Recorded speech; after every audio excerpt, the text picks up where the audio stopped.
did. Of course, I had engineered to 80 a long time ago. This is my thief. I decided to roll Daredevil for thief. So this is my thief. This is my engineer. My engineer is already at Icebrood, so I just finished Icebrood saga on my engineer. I got my hunter, mesmer, warrior, renegade, or revenant, but I rolled like a renegade with it. And my guardian, who's a dragon hunter, necromancer, and my elementalist. So what I think I'm going to do is I want to talk about my experience leveling each of these classes to 80, and not like it's like a class guide or anything. I just want to kind of have like a discussion about it. And I think I'm just going to go in order. Oops, accidentally. I accidentally went to my thief. I didn't mean to do that. I hit enter while I was going through my mouse. I'll go back out of it. But what I think I'm going to do is I'm going to go in order of like how they are in character creator. So, or I accidentally hit my elementalist, not my thief. They're both, I both have a red color scheme with them. So what I'm gonna do is I'm gonna go warrior, guardian, revenant, and then just kind of like down the line with how they appear in character creator, and just kind of go over my thoughts. So we're gonna start out with warrior, and I'm just gonna kind of go over my thoughts on playing warrior. And I have a lot of thoughts about warrior, some of which I've already voiced. If you know me, you know I don't do very well playing melee classes. It's just not really my thing. And part of that is, I'm just not really a melee player. Like, I like playing, assassin type classes, like stealthy classes, but I'm very much like a support DPS type player. And not really a tank support player, more like a, what's the word? Like caster support. So I decided I did Blade Swarm for, what I'm gonna do.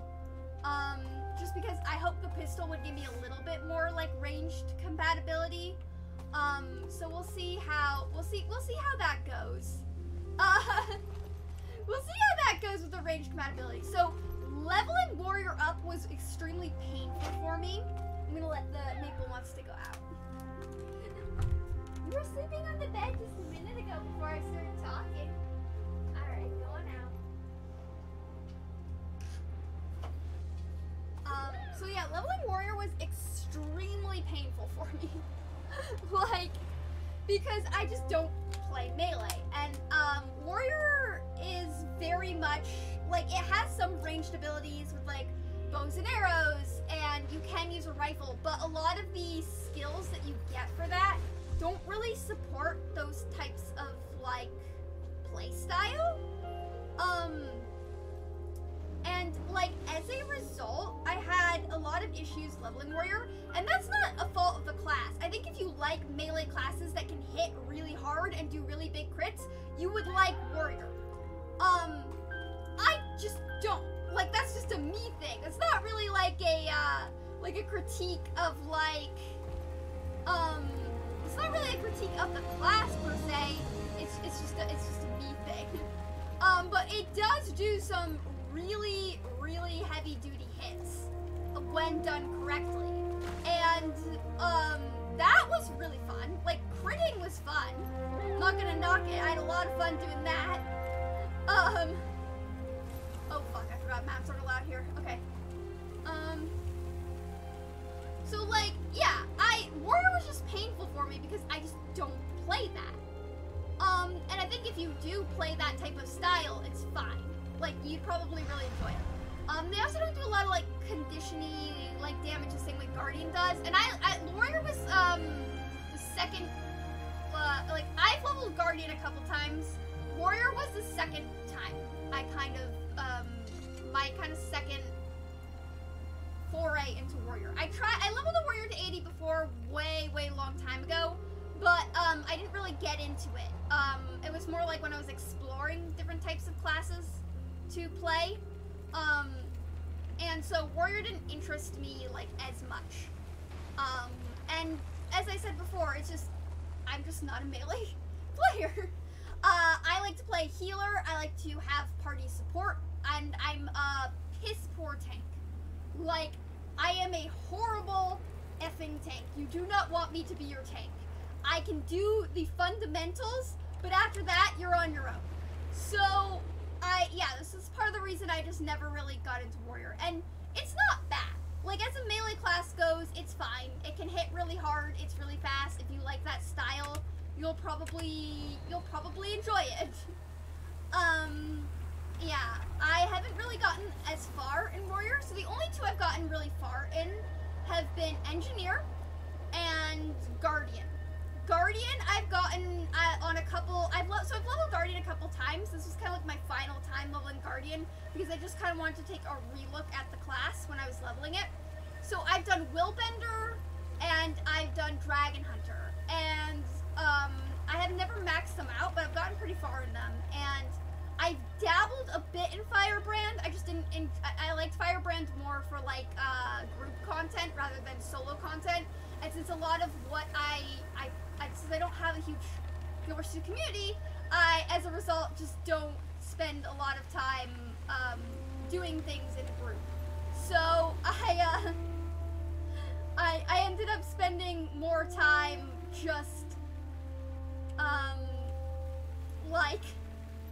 and that's part of the reason I leveled engineer is because with the I'll talk more about it when I get to engineer, but it is a lot more like soloable as a result. So yeah, yeah, warrior has been fine. I'm curious to see how Bladesworn plays. Okay. I thought that might be tied to one of the collections I am currently in the midst of doing, but it is not.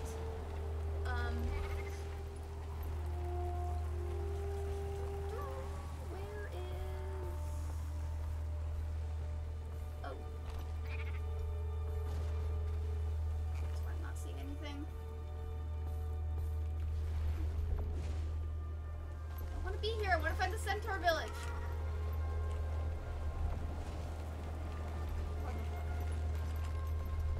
Work with me, Springer.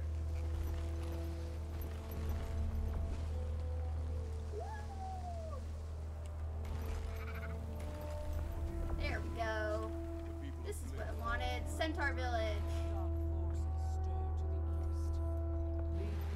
So I can get the stuff unlocked. Alright, let's go find something to attack a little bit.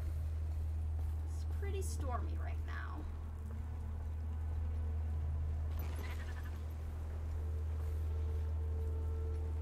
Just so we can get some combat in here. Ah, there we go.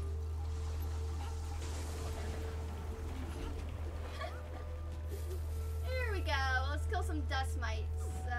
Just see how it feels. Yeah, I haven't really, I have no idea how Bladesworn's gonna play, so we'll see how it goes. It's my first time even playing that, so, fun. But warrior is just very melee focused, and I am bad at that. Like, really bad. Okay, so this is like you get the gun blade skills through doing this. Okay. I'm assuming this is similar to Gunbreaker in FF14. It looks fucking badass, though. That's one of the reasons I rolled it. Like, Guild Wars 2 is very good at making classes look fucking phenomenally badass.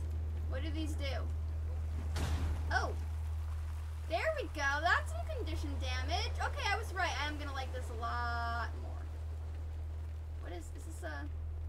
Can I unlock that? Ooh, I can't. Thank you. But it's still very, very melee focused.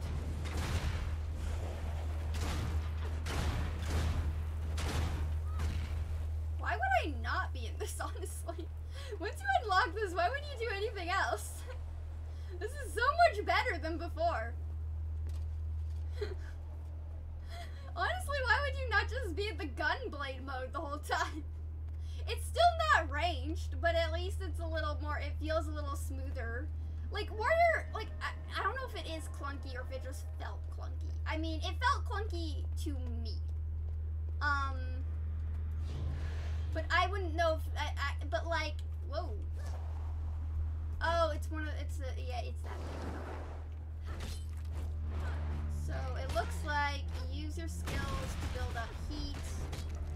unlock too, you kind of use them to do that. Okay. Okay, I hear ya. See, it looks so cool though. Look at that. This, like, I wonder if it changes based on what you kind of choose to do with it. Alright, that's enough. That's enough of that. Let's talk about Guardian. I have thoughts. Guardian is one of my favorite classes, okay? Just gonna throw this out there. Guardian is one of my favorite things to play. I like fire, and I like party utility. Guardian has fire and party utility in a way that is very useful. So I play White Mage in FF14, and White Mage has this holy, like, druid type vibe. Guardian has more of a, like, it takes the, like, holy fire vibe that White Mage kinda has. White Mage doesn't do fire, but it's got, like, the like, holy explosion healer type vibe. White Mage takes, like, that, but then, like, or Guardian takes that, but then, like, rolls with the fire elements of it. So, like, your skills you have so many skills. You have, like, Zeal, all this stuff. So I rolled, build-wise on my Guardian. I have Radiance and Zeal, and then I'm going as Dragon Hunter. I liked Willbender, but as I said before, like, I liked Willbender because it felt like, you know, I like having dual swords. I like the look of Willbender. I didn't really like playing it as much. I like having ranged components. But, that is another thing. All of like, in Guild Wars 2, it's not, like, enough to just level a class.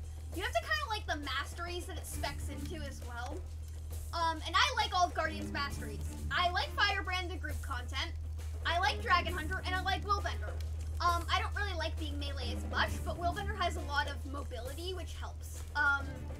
So I'm not very far into Dragonbrand. Or into Dragon Hunter. But I am enjoying it quite a bit. Guardian is one of my favorites. I have the ability that allows me to just, like, burn everything down. So everything in my vicinity will just annihilate itself in, whatever I choose to do.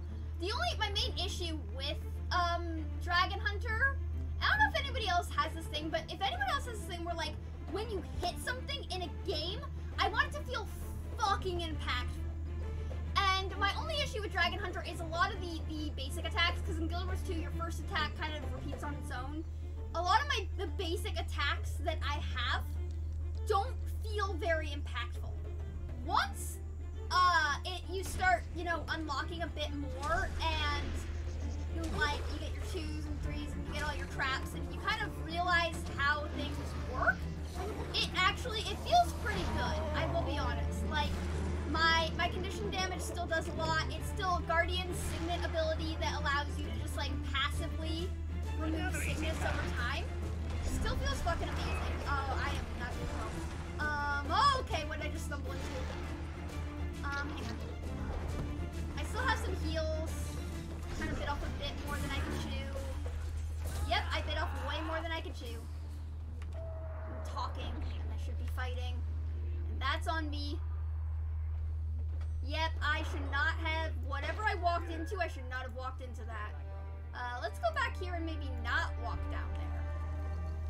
Actually, I do kind of want to get that. Okay, we'll go over there, but we won't walk down there. Actually, this might have been up. I might have just... Actually, no, that doesn't happen in this one. Yeah, it was up, though. That was my bad. Okay, well, we'll just do a little bit on the floor. I really don't like Heart of Thorns having everything different levels. Going to be completely honest. Heart of Thorns probably has the worst mapping system because everything's like stacked level-wise. And I understand that when you go to the map, there's levels, right? And they have little arrows and all that. It's just really, it's still really annoying that it's not super clear. I really like Guardian though.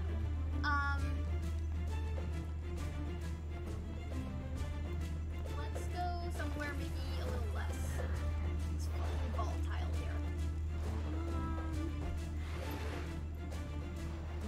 Is that the one?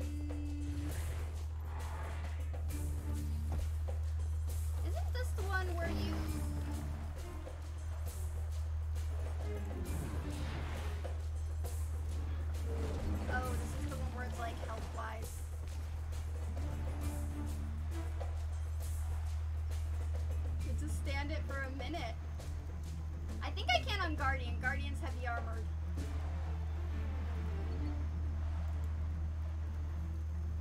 Seconds.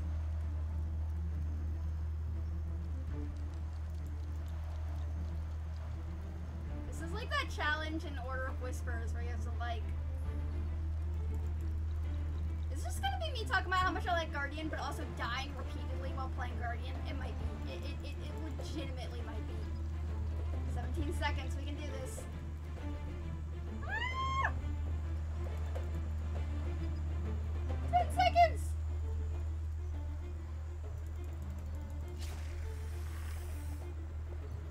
Did I do it? No, I did not. I'm not gonna, okay.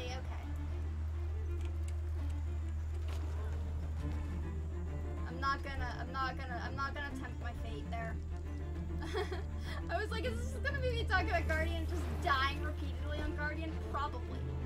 I am in Heart of Thorns, and Heart of Thorns is rough. So, I do like Guardian. I like all its fire abilities. I like all its little, like, gimmicks. I like to be able to just AoE burn wherever I'm standing. And I like that it has some ranged components. More so than Warrior does, but, I understand that it's not technically as flashy. It has a lot of party utility with how it can heal, and I am a healer main most of the time in games, so that does kind of interest me from that level. I like the idea that I could technically heal and do shit from a distance with a bow and arrow. That's very fun to me as well. And I just like to be able to burn things. There's something very nice about having this massive AoE burn damage. I know Dragon Hunter gets a lot of traps too. I will probably look into doing that. I like having my passives. I don't know if I'm gonna be super into the traps. It'll depend which of the traps I get and which ones I like. This is cool. I also like anything that has to do with dragons, so that's probably why I like this a lot. I am gonna roll Herald next on my Revenant, because I know that unlocks Glint. Speaking of which, now might be a good time to talk about Revenants and just kind of discuss that and how I feel about Revenants, because much like Warrior, I have opinions about Revenants. Unlike Warrior, though, it's a little bit more of a mixed bag. Like Warrior, I'm not a melee player. I didn't enjoy it. Revenant, I think I would have enjoyed more if I wasn't so angry at the energy system. I get it. It's different than it's different than what, like, the energy system is its own whatever. It's its own experience. And I get that some people like having the change of that.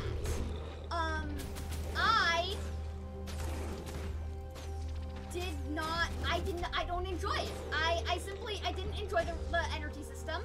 It felt really squishy to me. I liked how the dual swords played. I liked all of that. It just, the actual, like, system in general, just, oh, it felt so squishy to me. Like, so unbelievably squishy. Like, I think Renegade it'll feel better because I'll be, ranged. Like, that's why I rolled Renegade first, because I like the idea of Herald. I like the idea of channeling Glint's attacks. But, I know Herald focuses on shields a lot more and, like, having the ability to do shieldy stuff a lot more. And that's just not me. Again, I am not I'm a ranged player. And the only ranged Revenant has is actually surprisingly hammers. Hammers for Revenant going from 1 to 80 are ranged. And that was fun. I actually like doing hammer builds. It's very much a support build though.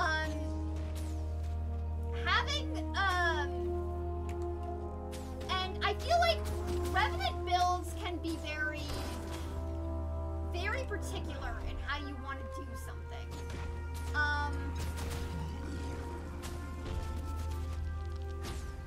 Like, I think that, yeah, I'm gonna have a lot of fun playing Renegade. Just by what I'm seeing already, I think, yeah, I'm gonna have a lot of fun with this bow and arrow combo shit. Do I think it'll replace Guardian for me? No. Because I really hate the energy system. And also Guardian has some very useful buffs that allow them to do some very useful things. And, in like, you know, getting rid of conditions and all this other stuff that just, it's just very annoying to deal with. Kind of like how Asuna works in FF14. And yeah, I really just don't like the energy system. I like the initial combat. All of the initial combat with the weapon skills that Revenant gets, all the weapon skills that Revenant gets, I love. I love how the swords feel. I love how the hammers feel. I love how the maces even felt, and I hate maces. I loved how, like, all the initial weaponry systems felt. It's all of this stuff down here that I fucking don't like. And to some people, I can see how they would love this. If you prefer to be a button masher all of the time, constantly, and you like to have a lot of different things and different stuff going on at once, you'd probably really love this. You'd probably really love Revenant. I get overstimulated super easily. I have a lot of mental issues and some cognitive processing issues, and while I'm a very fast talker and I have a big vocabulary, I use that to mask the fact that a lot of times I am fucking clueless. And it takes me a while to get like mechanics and combat and stuff like that. So for me, I need something simple enough that I don't feel like I need to have this like high level of knowledge on what everything does. And so that's why Revenant's energy system kind of bugs me. It's because like knowing how to properly utilize everything felt absolutely insane to me. For reference, this is my build currently for Revenant. I have Devastation, and then I actually took Retribution, and then I only did passives for Retribution, because I'm not actually using Jawless, I just want the passive bonuses from some of the defense that it gives. I might switch that around to something else like Malix, because I am using Malix a lot more now that I have a ranged ability. It was mostly just like I needed stability.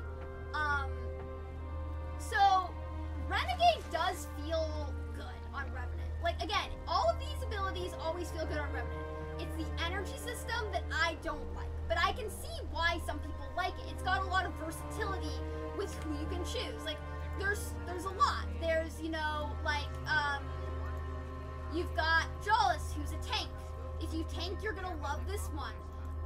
Malix is very like, you know, very party-wide stability focused. So if you like party-wide stability focused things, you're probably gonna like that. The Centaur is a very straight-up healer. You got a little like tablet that you can like put around on different things of the battlefield. That's very fun. You know, the Assassin has a lot of like doing heavy hits while replenishing your own health. That's also very fun. But it's more just like there's so much versatility that to me it's a little overstimulating. I know that people who maybe don't have the same issues I have will probably enjoy that versatility. Not me.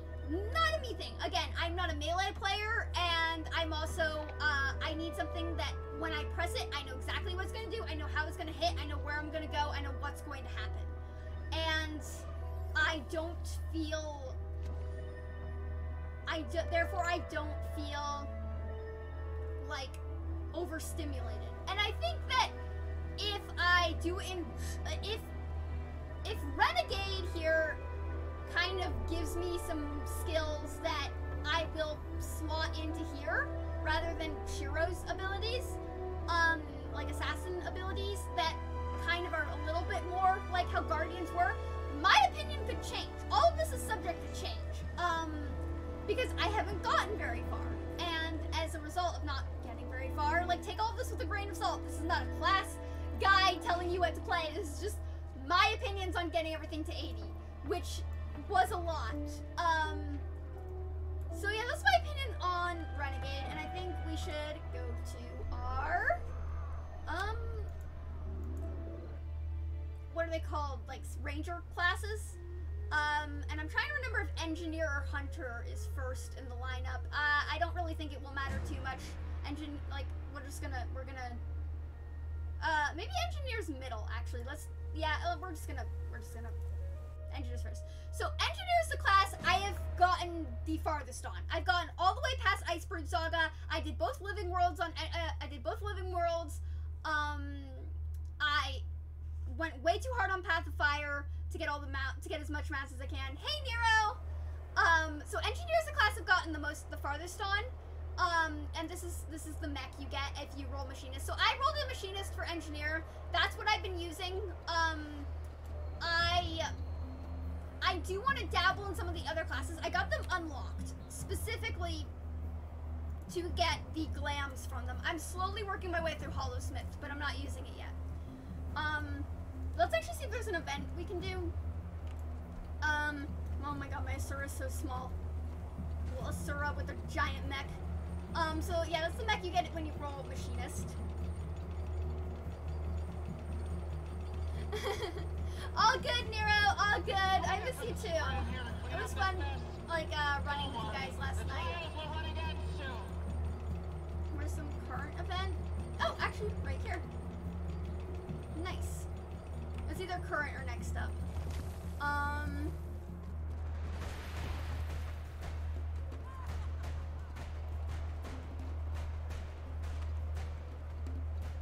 Oh, okay. It's been defeated already, but the Coliseum's not closed. I'll look into where the next event is.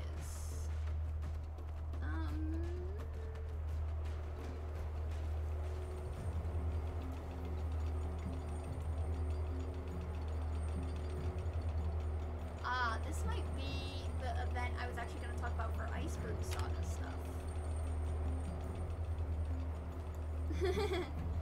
We did have some fun ones. Actually, I think this next event. Okay, no, maybe not. But this might lead to where I want to go. So there's an event in the Icebrood Saga that's like all this, but yeah. So Engineer is the class I have done the most with. It's very, very sustainable, especially Machinist, where you've got a tank that can fight with you. It can do its own, like, shenanigans. It can do its own stuff.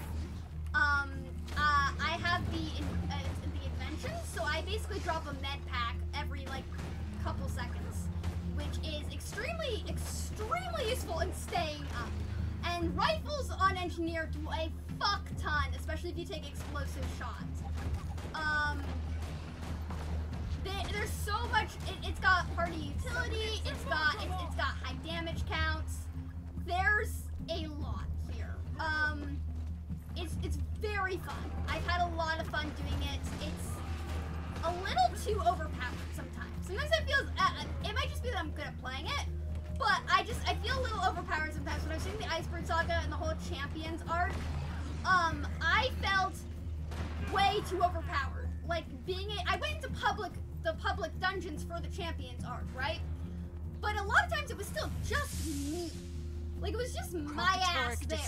And I was fighting these legendary things. Villages, so separated families. And stand strong. Stand together. It was like I did a lot of grinding for different mounts and stuff too. Like, I felt extremely overpowered in what I was able to accomplish. And I think Engineer, when I first started this game, everybody was like, oh, Engineer's really complicated, it's kind of clunky, and even base game Engineer, I leveled base game Engineer a couple times, because you pretty much can just drop turrets. Like, I have this, I still have my elite ability, which just drops a huge thing of turrets, and, you know, has a shield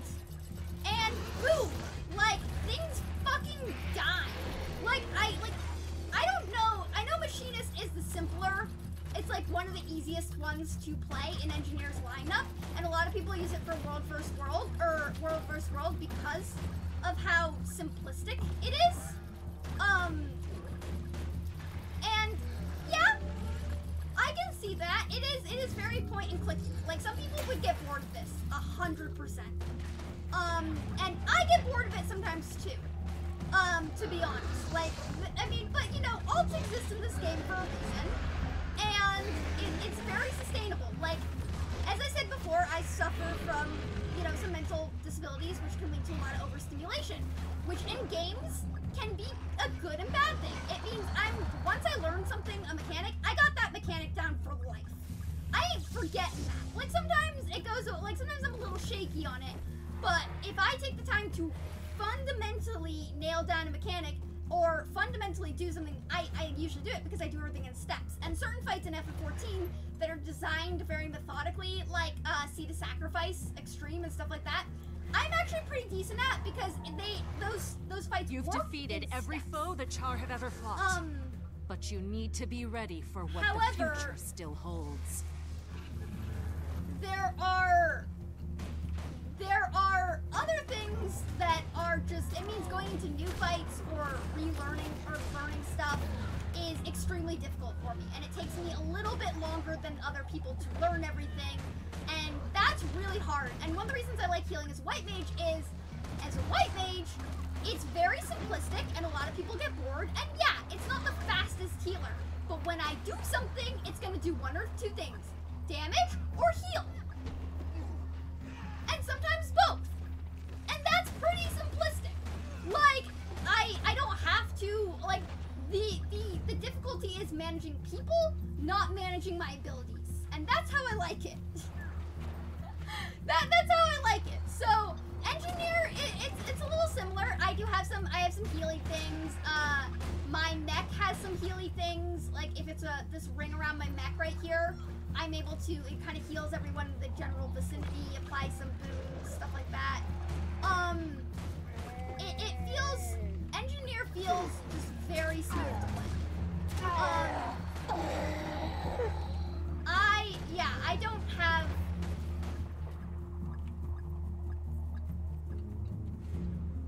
there's only one cub remaining. A lot of people died before I got, I don't know if there was one cub remaining before I got here, but there's only one cub remaining now, so kind of letting things die. Behind me, now! That devourer is flesh and blood. I don't control it. For the Warband!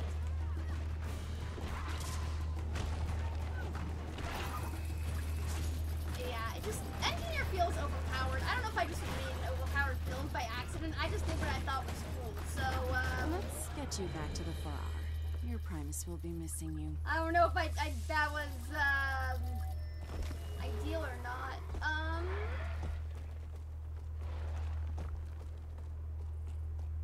Let's actually check out the build real quick. Just so I can show you guys some of the stuff I kind of did. Here we go. Forgot that it's H.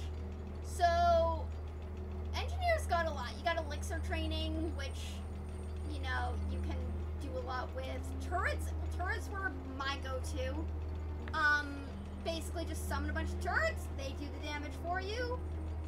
All of that. I was doing a fate, an event tied to Icebrood Saga stuff.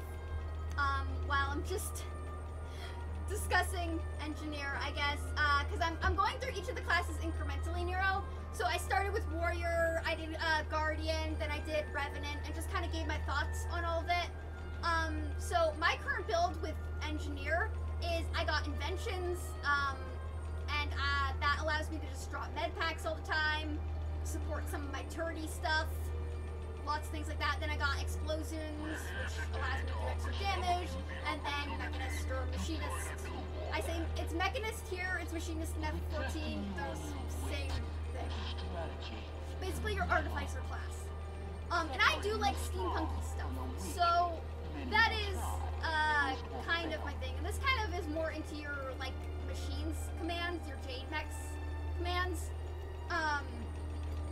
actually, hang on. I was gonna get a picture for Ambrose just to show him the size difference of mechs in this game, because we were talking about it in FF14, and I was like, oh boy, let me show you. Let me show you the real mech.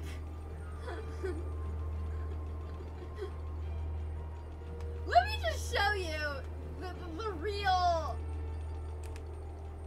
machine. Like, if you think the Queen FF14 is huge, let me show you the Jade mech in Guild Wars 2. Yeah, especially because I am a tiny ass little Asura here. I have one of each race. So now let's talk about the next one, which I think is Thief. So let's go to character select. Yeah. So this is my warrior. This was my Revenant, and this was my Guardian, and this is my Engineer. This is my Thief. She's very hot.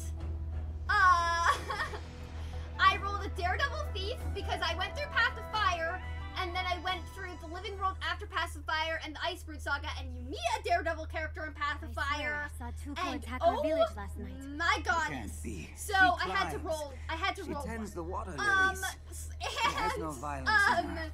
She yeah, was so different. this is my As if Thief. made of vines and Kind leaves. of made her a cat girl with But you glowy could tell ears. it was her. She did This is disappear the a few the nights ago top scouting is the the jungle. human, the No, human legacy. can't be her. Yeah, so the top is the human legacy medium armor. The bottom is the vigil medium armor bottoms. And then everything else is just, I think the gloves are Order of Whispers gloves. And then everything else is just, like, the boots are just very generic medium armor boots. And then the headpiece is, like, from the market board, but I use, like, laurels. You can use laurels. Sometimes they put stuff from the market board up for laurels, and I use laurels to buy it. So this is one of the reasons I made a human thief is for this armor piece. I saw this armor piece, and I was like, now I have to make a human. I usually hate playing humans in games, which is why she has cat ears. And the human warrior is only because I was kind of at the point where I was a little bit done with some of the other races, so I decided to roll human. Because I also like the human warrior that I have is wearing the human armor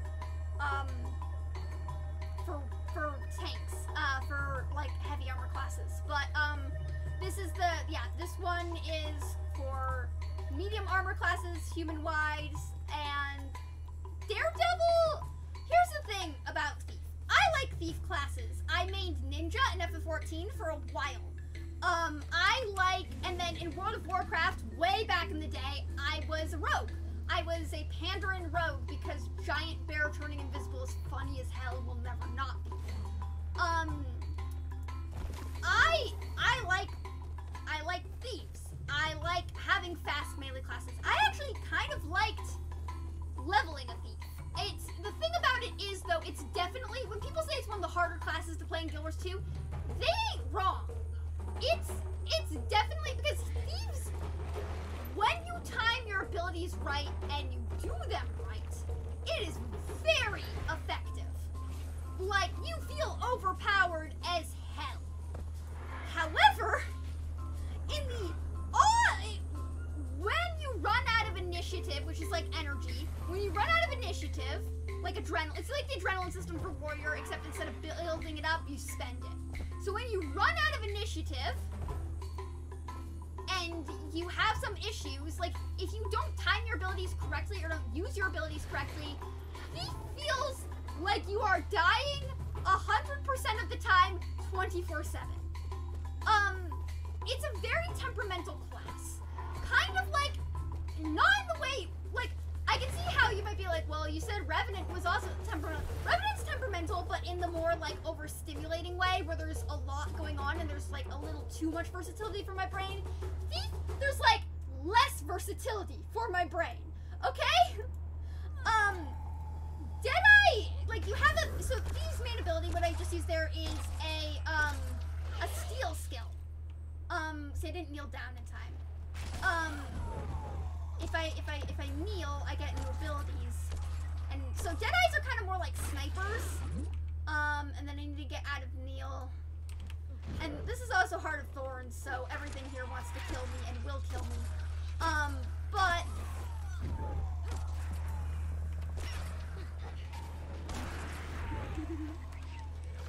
when you use your abilities correctly, it feels good. And when you use your abilities incorrectly, like I'm doing right here because I accidentally pulled everything in the vicinity because I am a klutz, and that was not the right move. It's a lot, is what I'm saying. So, Deadeyes are more like snipers, and I decided to do that because I do like being ranged a bit more. I also like the concept of the Spectre, too. So thieves, their masteries are Daredevil, Deadeye, and the most recent one, which is Spectre. I'll do this right here. So I'm not even into Deadeye yet. I just have the skill set. I don't even have all of these extra things unlocked yet. But it's basically, you have a lot of options. Like, you can go full Venom if you want to be like an assassin-y type. There's a lot of options. There's Deception, which I use the elite skill for, which is to call more thieves to support you in battle. But there's Venom is more about like poisoning. Tricks are more about, you know, all of that, like tricking and trapping. Preparation, Signets, which I also use a lot of, which are just buffs. Every class except Revenant, or no, Revenant. No, actually, they don't have Signets, no. But, and then, yeah, Deadly Arts, Critical Strikes, Acrobatics, stuff like that. So, Daredevil gives you a staff, and it's more kind of like a monk thing. You get, like, melee staff abilities. Deadeye is the one I'm using currently. It's a sniper.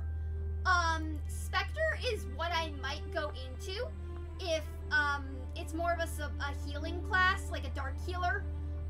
So I do want to also level Spectre. Spectre's probably what I'm going to level after Deadeye, just for more of a, like, having a healer class to use in, like, more versatility type combat with other players.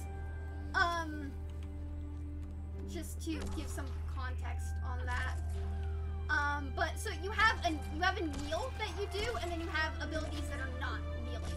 And then you have unique abilities that are kneeling, so you kind of have to function in between kneeling and not kneeling. And when you're kneeling, you're not very mobile. But when you're not, when you're out of kneel, you're a lot more mobile. So it's kind of hit or miss. And like,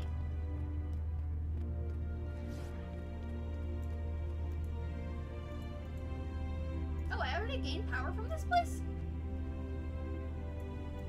Fuck? I didn't realize my thief had already done that. Wait. Are you sure?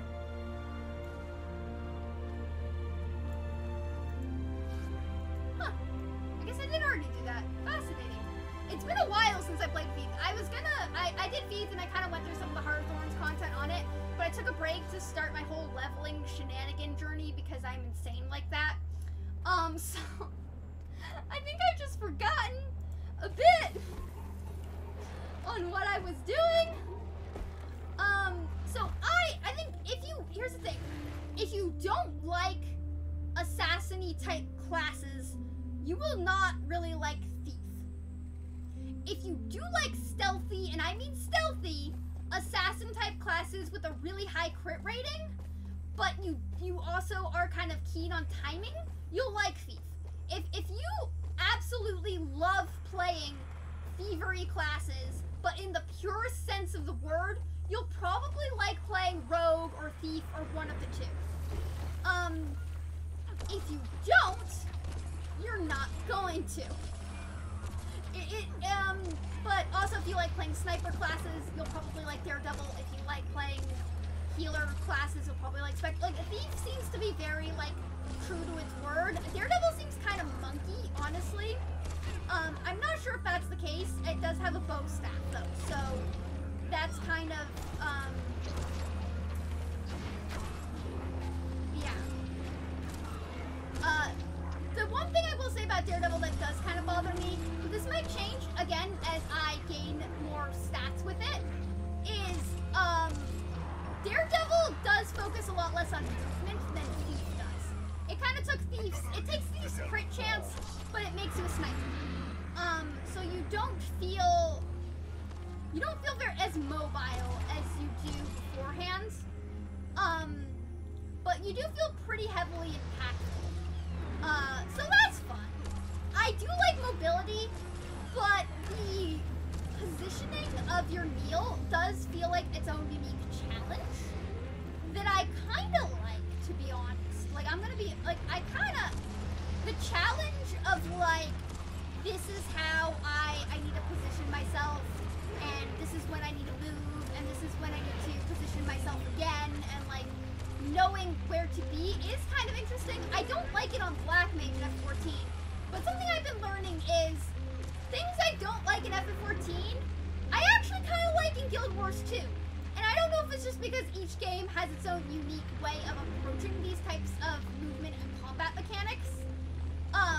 I don't know if it's also that Thief has an instant, there's no, like, waiting cast time. Like, you know, Black Mage has a very long cast time for certain abilities. Okay, yep, nope, that was not gonna happen. I tried to res that person and I ended up dying in the process. Fun times. Fun times. Alright, let's, go over here. But, yeah, like, I think it's just because each game has a different approach to combat. And so while I will say, like, you know, definitely do something that you would enjoy in other games that you enjoy in Guild Wars 2. Like, you know, usually it's a safe bet to be like, I enjoy playing this type of class, I'll play it in the new game. That's great, but, like, keep in mind where your game is coming from. Like, Guild Wars 2 is kind of more of a Western game. FF14's, you know, Japanese. And they have a very different approach to how they do fights. FF14 does fights very like a dance. FF14's fights are like a dance with sexual tension. You learn the rhythm of the fight, you learn the pace of the fight, and you learn when to go in and out, and like all this other stuff. When to be intense, when to not be intense. Guild Wars 2 fights are a little bit more... Aw, thank you!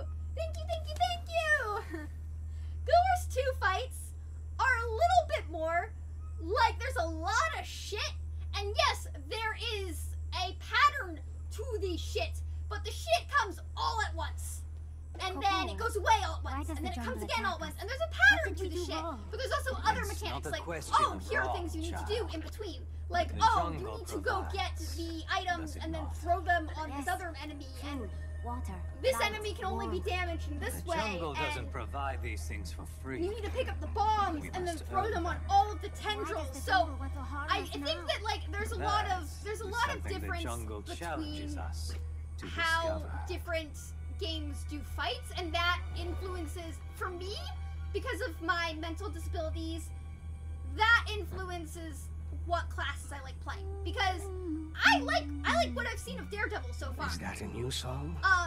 Sounds beautiful. I like the concept of kneeling, getting up, planning where to kneel, then getting up again. That's a cool concept to me.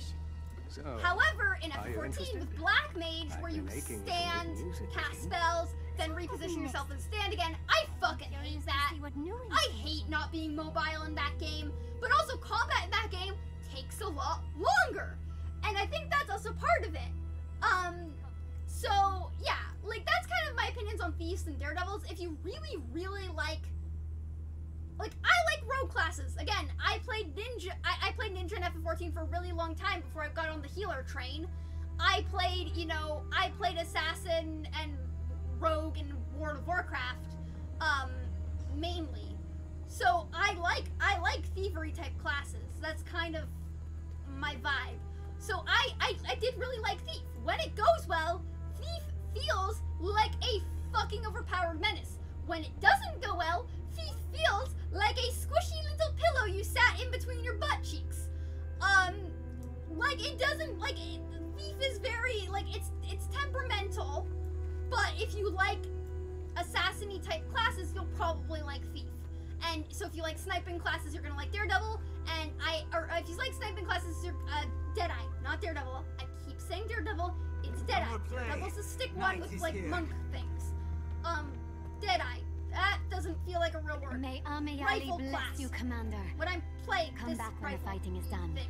and we'll show you true Itzel hospitality. I look forward But to yeah, it. so And like, to seeing the entire jungle freed from the threat of Mordramoth. oh, I May guess that I day got come into soon. it. Oh, okay. Until then, I forgot may that like Amayali sometimes provide if you do all that you NPC need. fates, No you'll more talk play. to you. That Night feels is weird. here. So yeah, I mean, kind of how I am about that. Watch the so, trees. Let's go on to Hunter now. Because we've been talking about Thief a lot because I really like Thief. I do really like it. So this is my Hunter. They're called the Killer Rabbit because of course they fucking are. And when I get the pet I want, I'm gonna call them the Holy Hand Grenade. I'm gonna name my pet that. But not yet. I haven't gotten the pet I want yet. I did find a really good guide on how to get where all the pets are located in the base game, and I spent a long time just going around and doing that. So I have a pet hyena now. I rolled, so for reference, I have played Druid a little bit, not extensively, but a little bit. I haven't played Soul Beast, so I got it unlocked just so I could get the glam from it, because it's got a dagger glam, and as I said before, I do like Thief, so I like my dagger glam. And I played Untamed a little bit. Again, not a lot, but I decided to roll Untamed because it was a little bit simpler. I like Druid, but I'm gonna roll it second so that I can switch to it when I want to do more healery type things. And I'm gonna keep Untamed for more PvE type things. So right now I have a hyena, but yeah, I went through and I got all of the like base game stuff, except for the stuff where you needed like certain points, like the rainbow jellyfish and I think the black widow spider or something like that. I wasn't really clear on, like, there was some sort of, like, point system I wasn't really clear on, so, yeah. But I went in and I got a bunch of stuff, and let's have some fun with it, shall we? Hunter is pretty easy. I'm going to be honest. Longbow, shortbow. Shortbows focus more on, like, I would say, like, poison, condition damage. Longbows focus more on, like, straight-up damage. It's the same with Engineer. Rifles focus more on just straight up damage. Pistols focus more on like condition damage. I don't mind either. I like short bows, I like long bows. I chose the longbow just because it's a little bit simpler and allows me to have a little bit more fun with some of the more mechanics of the class. So I've just been having a bit more fun with that. Ranger, really fucking easy. If you need an easy class, Ranger's it. It's not like World of Warcraft where you can tame just anything. You can only tame juvenile animals in Guild Wars 2, and there's a lot in the base game, but there's only like 3 for each expansion. So you have to find the juvenile animal if you want to tame them. So that's kind of that's a little different. Whereas in World of Warcraft, you could go taming like bosses and shit, which was fun. But it doesn't really, like, it's fun to be able to do that, to tame bosses and things. And at least in some really fun bosses you can have. Problem, it can kind of lead to some balancey type issues, I feel like. Or just some weird ass shit.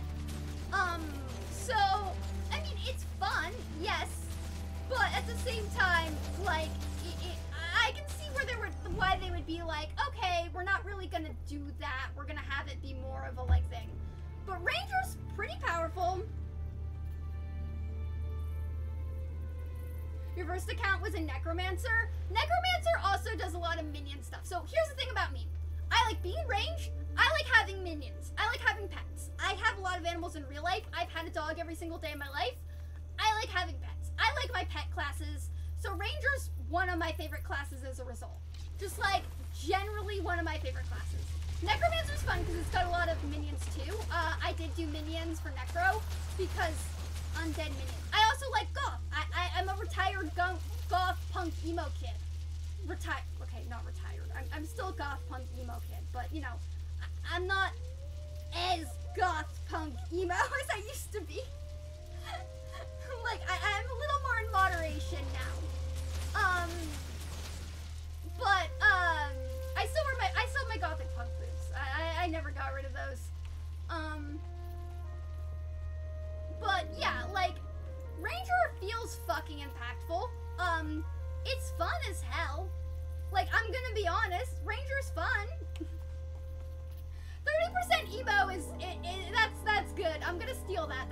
good. I'm gonna steal that. I'm gonna steal the 30% emo. Like, again, I'm just going through the classes that I've leveled, because I leveled everything to 80, and I want to talk about it, because I got thoughts. But this is not like a class guide. Ranger, I would say Ranger's in the same camp as Engineer for me. Like, I like it, because I get overstimulated easily, and I need to, like, pace myself. I can see why other people find it boring. I will say, I think Druid and Soul Beast probably are a lot more interesting than what I've chosen to play. Probably have a lot more variation. I choose stuff that maybe doesn't have the most, you know, maybe doesn't have the most variation, but will be impactful in its own way. And I do like that about Guild Wars 2. There's a lot of variety in what you can choose and how you can choose to use it, essentially. So if you're like me and, you know, I get overstimulated very easily, if there's a lot going on, it can cause me to kind of shut down mentally. Like, I have to pace myself, and that is how combat works, and that's how other things work. And, like, it's nice that Guild Wars 2 has different builds and different variations so that you can play around with that and see what works best for you. And I think a lot of people are like min-maxers, you know, like in D&D, where they're like, oh, you have to do this, this, and this to have the most impactful class. Well, I think it's kind of how I feel. We're like, I don't mind if a black mage joins the party in FF14 if they're a good-ass black mage. If they're good at what they do, then that's great. If they're bad at what they do, then get them the hell out of here. If you can play your build really fucking well, then play that fucking build. I don't want someone who's gonna play a build bad, but just has it because it's the good build. I want someone who's gonna play it, who has a build that they have put time into, that they actively enjoy playing. Like, because if you enjoy playing and you've played it for a very long time, you're going to be able to do it very effectively. Whereas somebody who just has a build that people told them to make is not going to be able to play that build very effectively. Speaking of builds, here's mine. So currently I'm in Untamed. Soul Beast I know has this thing where you merge with your pet, kind of more druidy. And then the actual druid is more like has a celestial avatar. Because again, I was a druid for a bit, previous character. I just didn't like how Hunter looked on, I rerolled Hunter because I am an altaholic. And I make a lot of alts for every game that I play, like way more than I need to. I'm also a bit of a masochist, and I apparently like putting myself through pain. So you've got your usual, like, so Ranger's got signets, trap training, survival training, which is similar to trap stuff, spirit training, which summons like these, spirit training is kind of cool, but you can summon like these spirits that kind of like do effects. Command training, which commands your pet to do stuff. Then you got marksmanship, which is more about like bow and arrow stuff. Skirmishing, which, because Ranger actually has a fair bit of melee combat. Love it. Yeah. Skirmishing has a bit of like melee combat. Wilderness survival and nature magic are very similar. One's more focused on healing you, one's more focused on like healing the party. They do different kinds of healings. Beast Mastery is just fortifying your relationship with your pets. And then this is my build. So I have Beast Mastery, I have Marksmanship, and then I'm going into Untamed. I like being ranged. Some people play Ranger because they like having the pet and they like being melee. That's fine. Again, you enjoy that, you do it well, go do it. No opinion. Yeah, I think I had a Norn Ranger before, and I'm small in real life, so being tall in game is kind of hard for me sometimes. So, and I really like the Sylvari, which is weird, because I'm allergic to plants. I actually fucking hate plants in real life, because I'm super allergic to them. But, I like my, like, discount tree elves, you know, my hippie elves. My discount British hippie tree elves. Also, a lot of the Sylvari early quest lines have, like, gay lovers, and I'm here for it. Like, I was here for Marjorie and Casimir in, Living World. Living World was boring until I showed up and I was like, holy shit, there are lesbians? Hell yes! Fuck everything until that point. Alright, so we've kind of covered all of let's go into light armor. And I think the first one is, first one we're talking about is Necro. It's Necromancer Mesmer. I'm trying to do it like in order of the character creator, but like, let's just go to Necro. So I made Norn, a Necro Norn. This is my Necromancer Norn. This is the last one I leveled. Now, I usually really like, I like my Gothic emo classes, okay? I like Necromancer's whole shtick. My main issue with Necromancer was I didn't like Shroud. I didn't like how Shroud felt. However, now that so I rolled a Scourge because they don't really use Shroud. They use, like Sand Shades to buff the party. I haven't actually really played this. We'll see how that goes. But I like, it has minions, it does magic, it's got scythe-y things. I love how every staff you have becomes a scythe just by default. That's absolutely amazing.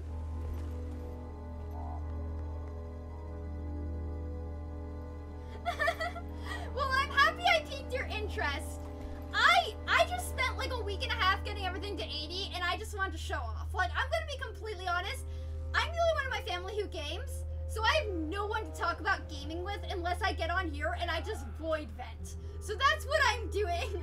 I'm just void venting my thoughts on each class, how much I absolutely fucking hated Warrior, how irritated I was with Revenants, and, yeah, so I actually really liked this time around with Necro. So I've gotten Necromancer to 80 previously on a human character, but aw,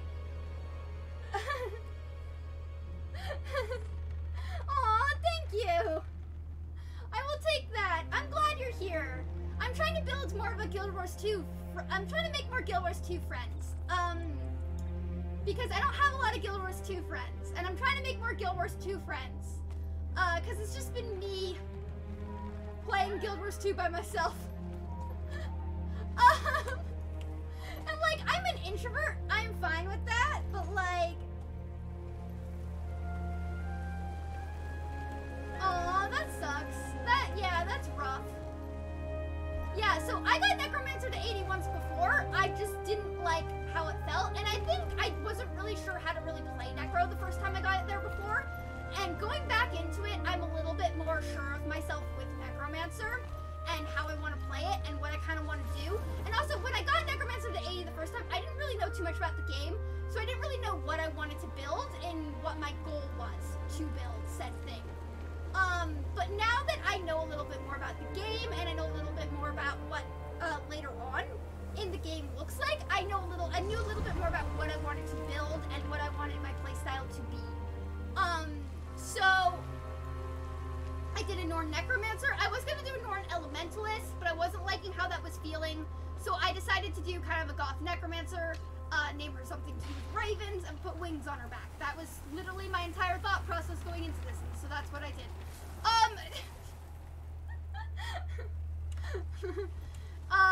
Yeah, so I, kind of a little more, I knew a little bit more what I wanted to get into, how I wanted to proceed. Okay, I can't touch the ground, the sand there will burn me, the sand there will burn me. Okay. What do you know? Actually, wait, let me see what this Karma seller is selling. Sometimes they sell glam. Are you selling glam, or are you just selling shit? Okay, you're selling shit. That's nice. I was hopeful you were selling glam. You are not. Yeah, I mean, I think it's good. I like to experiment. So, like, this time leveling Necromancer, what I did was, with my build, was I started one thing that I liked, and then every time I would level a new build, I would insert that build in either the first or the second slot, depending on what I thought needed to change.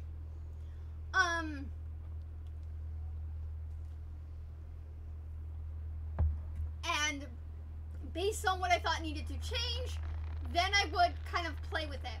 And because you level everything kind of slowly with hero points, it feels it feels a lot, it's nice to be able to play around with what you like. So I didn't like Shroud, which is why I chose Scourge as my thing.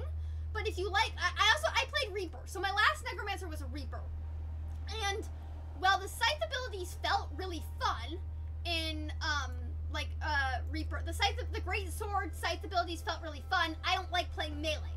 So if you like tanking and you like playing a melee DPS with a Great Sword who's gothic, kind of like how Dark Knight is in FF14, then you'll probably really...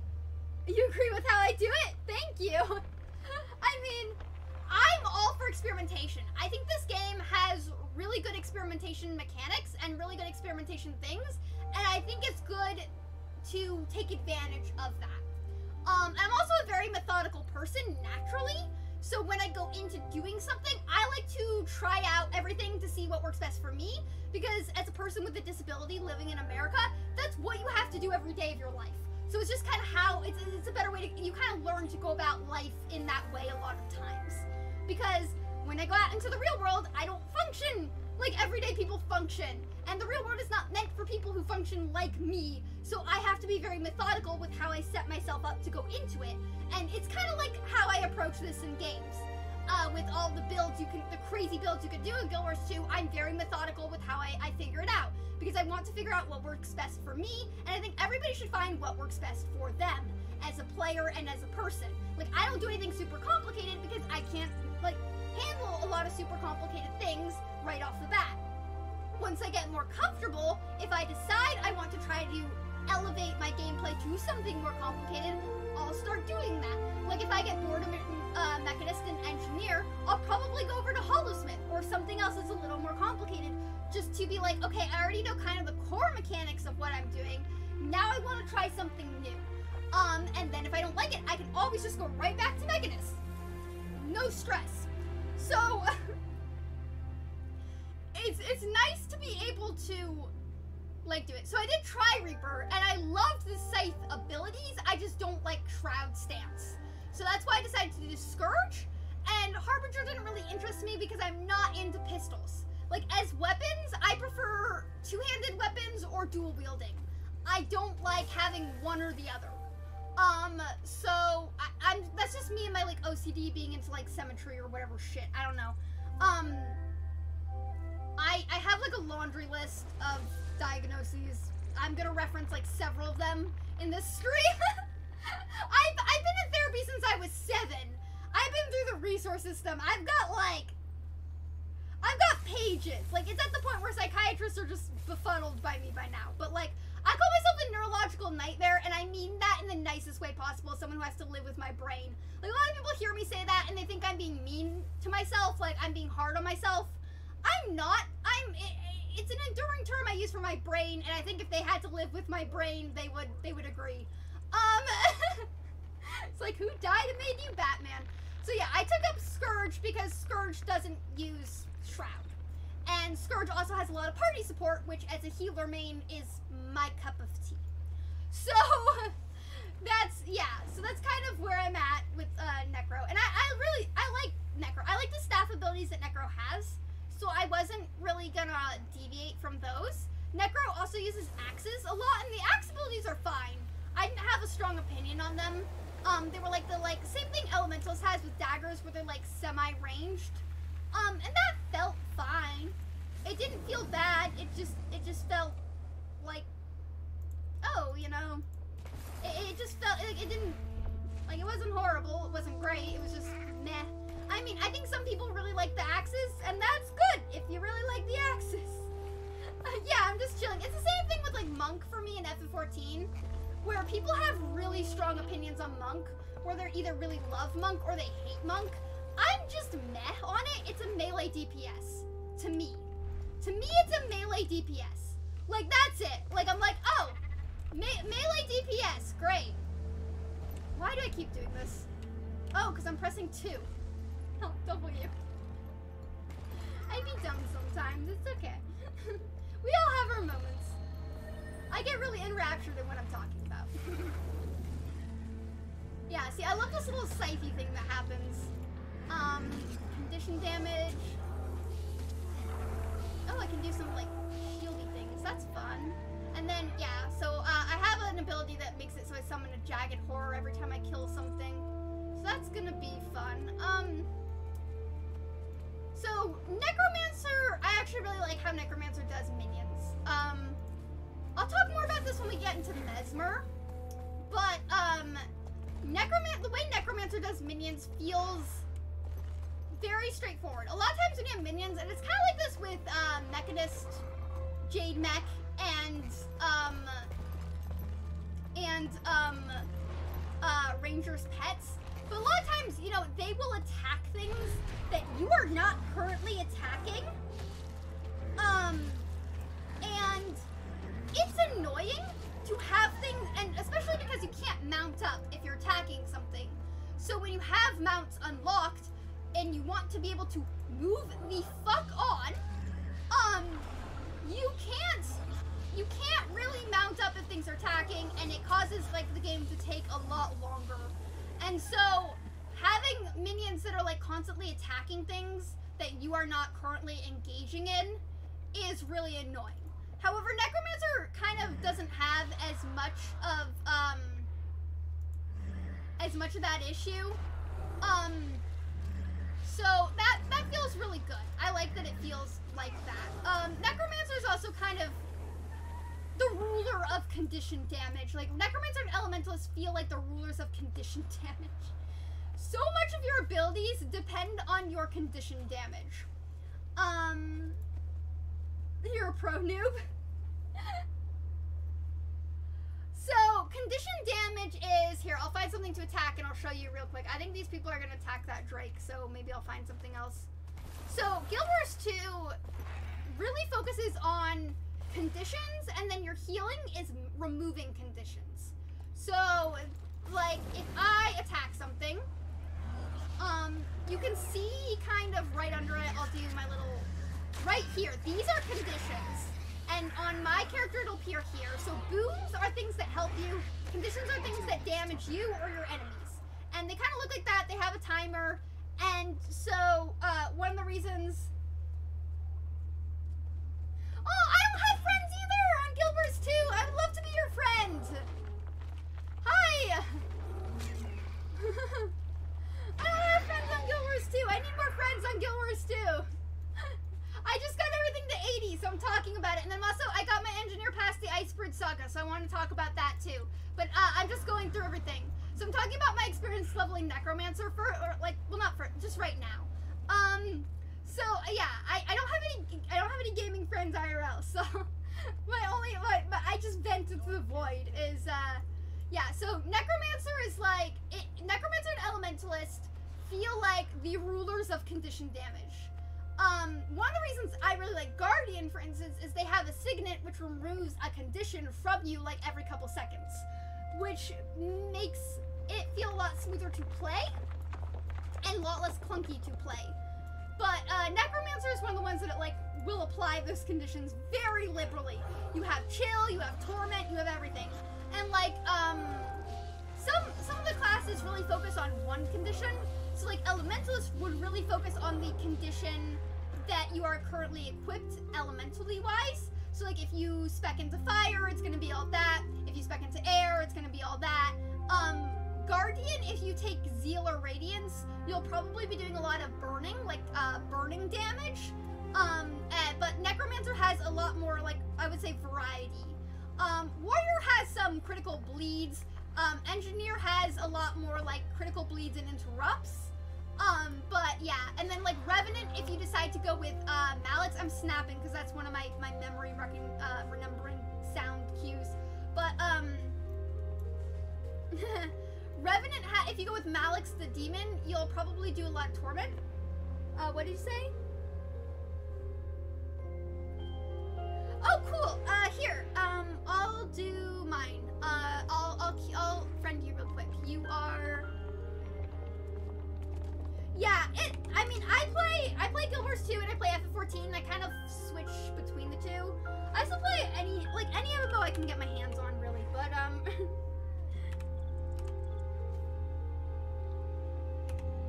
3, 5.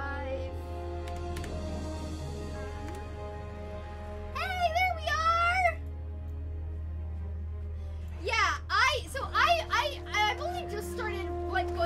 playing Guild Wars 2 like semi-religiously. What I've learned about me in Guild Wars 2 is I play it non-stop for like 4 days straight, and then I take a break for like 3 days, and then I go right back. Like, I have like no, like the problem with this game is it's so addictive, like exploration-wise, that I'm like, ah! But yeah, so I enjoyed playing Necro this time around. I approached it with a different frame of mind than I did last time. Last time it was just like, oh, I'm gonna do this so that I can kind of have a little bit more of like a healery type vibe, because Necro does have some really good healery type things. But I also wanted to be more of a DPS, and I really wanted to try Reaper. And I did try Reaper, and I didn't like Reaper, and I was also playing a human, and I just didn't really like how that turned out, and I also didn't go about it in a way that I think worked with me. Okay, so that's a barrier. That induces fear. Yeah. Okay. And this time around... Oh, you need mine? Okay, I am November in 17. I'll just leave it up.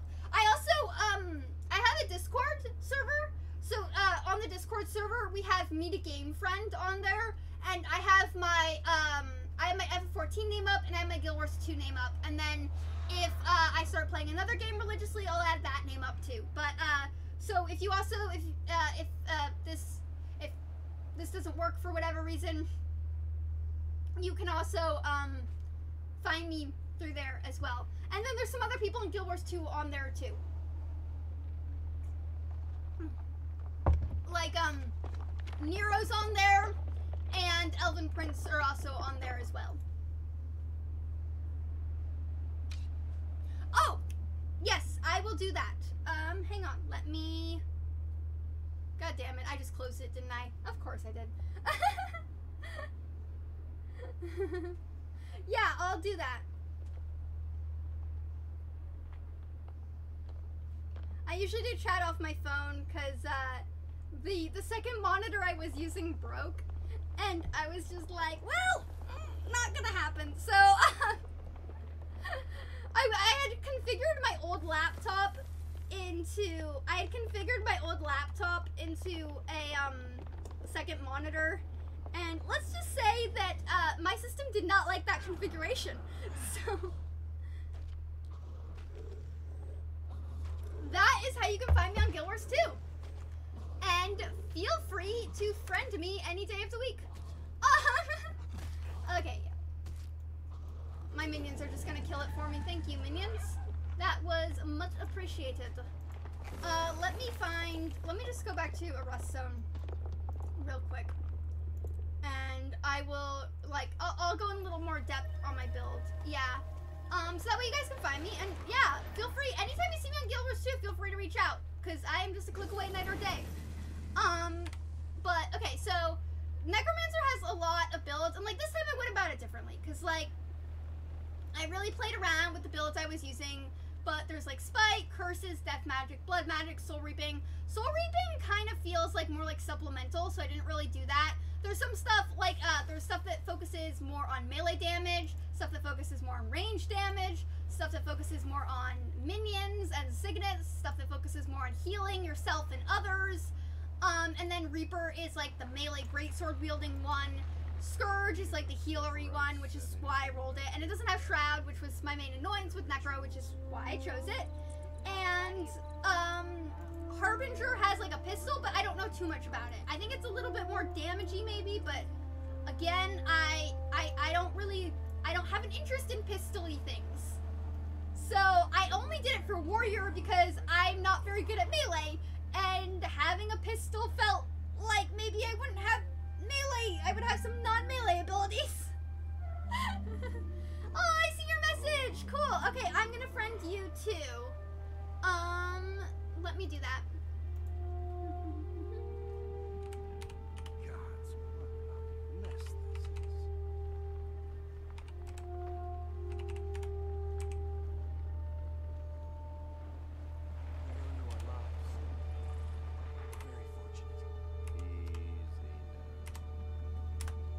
There we go. New friends, new friendos.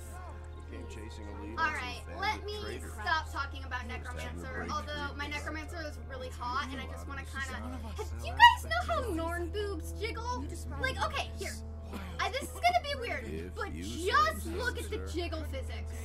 Can we just take a moment to just...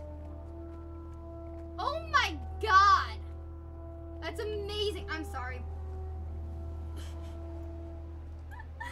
I want to be like super pervy. But Norn's boob jiggle physics are like Viera boob jiggle physics in FF14. Okay? Like, we need to appreciate that a game developer sitting at a computer spent a good amount of time working on the boob jiggle, and we should appreciate that. Somebody spent time to animate this, and I think we should appreciate the skills it takes to animate that, because those are good boob jiggle physics. And as somebody with tits who don't jiggle, this is the closest I get, because I am flat-chested like a pancake, and sometimes I want to be boobalicious too. It happened so fast. There was a flash, and then the world turned sideways. I'm just saying, okay? Everyone was falling. Okay, let's talk for a about merciful Mesmer. end. This is my Mesmer, and I have thoughts on Mesmer. Now, I'm gonna be honest. I've played a fair bit of Virtuoso. I leveled a Mesmer before this, and I used that Mesmer to get through parts of Path of Fire. I like Virtuoso for one very simple reason, and that is there are no clones. Your clones become daggers that fly over your head. And I fucking hate Mesmer's clones. Why? Because they attack anything the fuck near you. So you will be trying to go somewhere, and you'll keep getting sidetracked because your clones spawn even when you're not in combat, and they attack shit. And then, as they are attacking shite, you are trying to walk away or summon your mount and ride away, and you cannot, because there are daggers, there are clones or phantasmas attacking things. Now, Mesmer, I liked all of these abilities that Mesmer gets. So, Mesmer can use a greatsword, and the greatsword becomes a ranged weapon, and I absolutely loved that. I loved the fact that your greatsword became like a ranged weapon. That was really fun. It didn't feel super powerful. I mostly went to this because there's a book that had the focus becomes a book. So I played Virtuoso a bit. Now I was thinking of leveling a Mesmer to become a Chronomancer because I also like the idea of being a time wizard. However,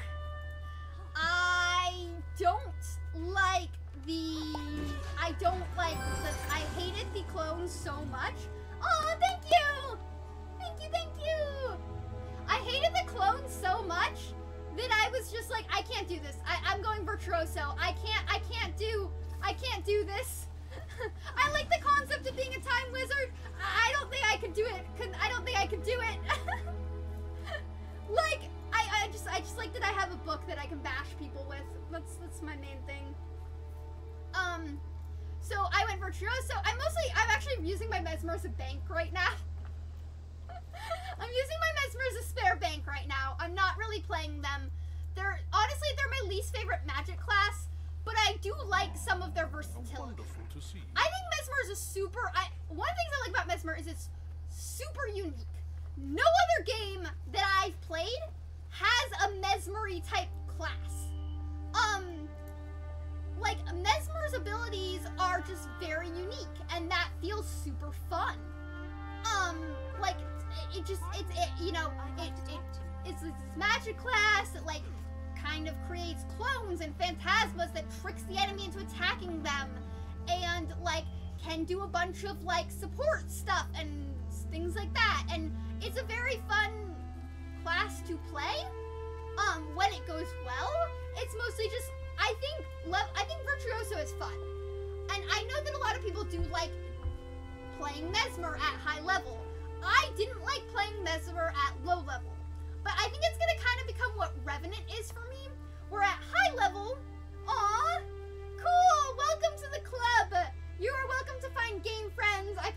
streams there. I post music videos I make there, any content creator things I do there. You're welcome to post your own content creator stuff there. It's just we talk games, do nerdy shit, stuff like that. I try to play Guild Wars 2 once a week on stream, so I will do stuff like that there. We post our glams, our character creations, anything at all, so we're kind of really chill, like we're kind of introverted. We're not super chatty, so you probably won't see us blowing up all the time, but we do chat occasionally. It's mostly just introverts uniting together under one banner. we kind of had this whole introvert gang thing going on. Yeah, like, Mesmer for me, like, I think I'm gonna like playing, oh, I'll join your party. Oh, you're here! Mesmer for me, like, I think I will like playing it at high level. I hated playing it at low level. But I definitely think I will like playing it at high level. Here, I'll come support you. I think I know where you are. I'll go over there. Yeah, I definitely like playing it at high level, and I think I will, I just hated playing it at low level. It's the same thing way I felt about Renegade, is I loved it at high level. I hated it at low level. Yeah, I know exactly where you are. Once I saw the fact that you were small, I was like, oh, I know this cave. I know the cave of spiders. But Virtuoso, you use your daggers in a lot of these things, and then you build up energy as well. And how you choose to use your daggers is very dependent. And then with the focus, I have a lot more party utility that I can kind of engage in. So that's a Phantasma, so it's the Illusionary Warden Phantasma. So the problem is they kind of fight things. Your clones fight things. Ah, you're so tiny with the mushroom. Hi. Yeah, Sylvari is my favorite.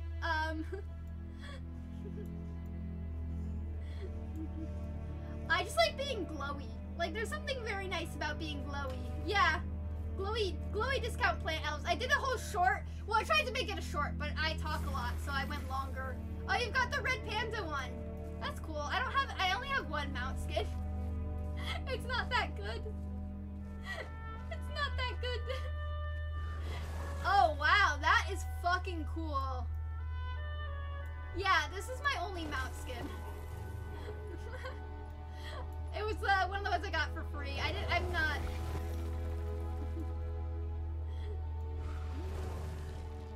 Yeah. So, like, Mesmer annoyed me. Like, I was, like, very motivated to play Mesmer and level Mesmer. And then when I finally got Mesmer up, I hated everything about it. Like, when I was leveling Mesmer, I was like, oh, this is nice, this is cool. And then I was like, oh my god, I fucking want to die. And you do die a lot as Mesmer. When you are leveling Mesmer for the first time, you better get used to death, because it will happen quite a bit. Mesmers are very squishy right off the bat, and you don't really become powerful until you get a bit high level. It's like most magic classes. You start out squishy, and you get high level. Yeah, engineers are fun. Engineers the class I've done the most on, to be honest, because it's very sustainable. And I know a lot of people level it for World versus World. When I was farming for collections, somebody was like, hey, how you feeling? Oh, I'm guessing... Oh, you have a story quest there. I could probably join you for that. You can see a little bit more of Mesmer if you're rolling that. I don't know if you want to do that story quest, though. I can see your story quest on the map, so I was like, oh, did you do that? Yeah. Let me do this.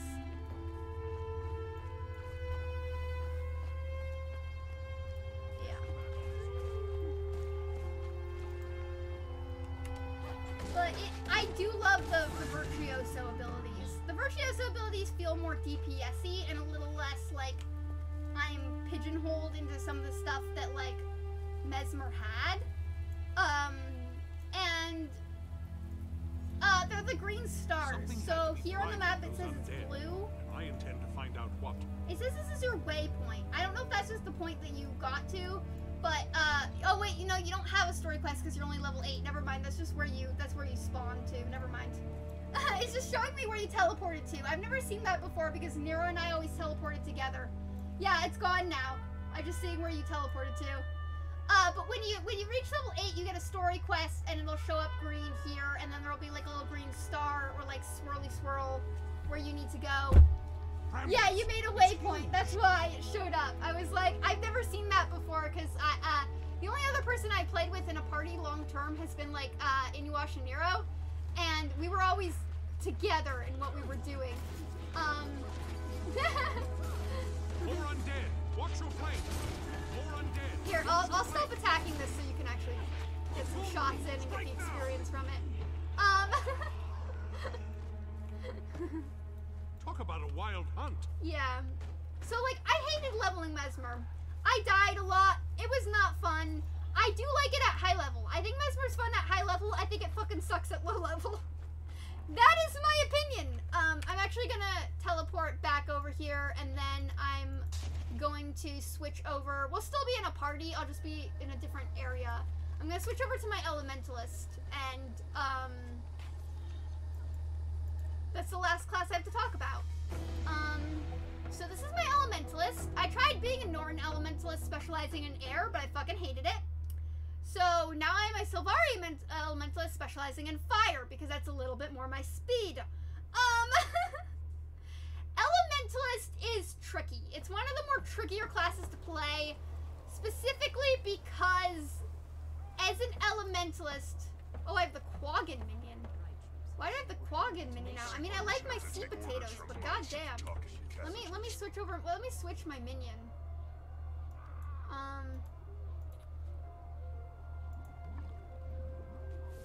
Yeah, let me switch it to something a little bit more elementally. I'll just do that for now. I like my sea potato Quaggans, but still. Hi, Savage! Elementalist is... Here's the thing. I will be the first person to say I am crap at playing Elementalist. Because as an Elementalist, you have all these elements and you switch between them. And then you combo those abilities together in, like, your thing. I'm playing Catalyst, which is a little bit easier. I'm not playing with the hammer because I like being ranged. You also get the option to summon minions. They are not constant like necromancers are.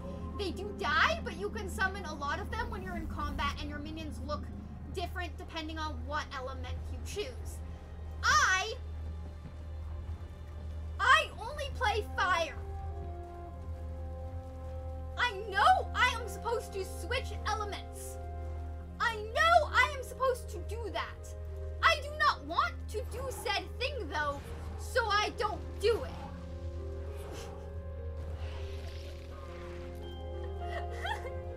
It's good. I got all the classes up to 80, so I am talking about my experience with that, and then I'm going to also talk about my experience in the Icebrood saga, because I have thoughts. And yeah, so Elementalist, I actually really enjoy playing it. As I said before, I'm bad at playing it, because I don't want to switch elements. So you can summon minions. They disappear after a certain amount of time.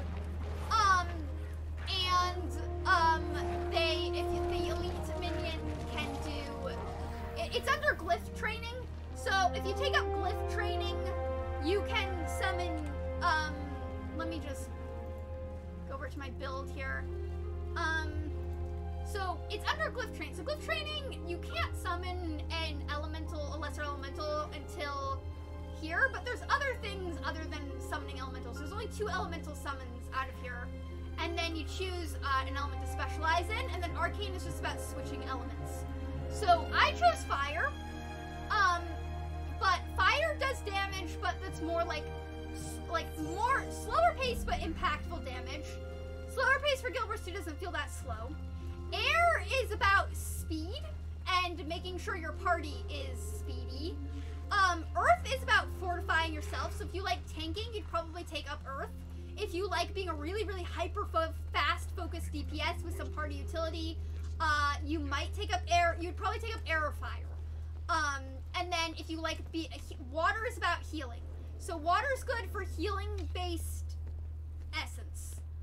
Water has a lot of healing skills, but it doesn't have a lot of damage skills. So if I do take up a second ability, it's water. It's fire, water, or air. I don't touch earth because I don't tank. But earth is a bit more about defense. And then you can, at higher levels, combine these abilities together based on how you proceed about switching between them. I don't switch between elements if I can avoid it, because I'm very bad at playing Elementalist. But I understand the appeal. I just don't want to do it. I know that there's a certain level of that not being the way you're supposed to play the class, but let me live my goddamn life, even if it's a shitty goddamn life.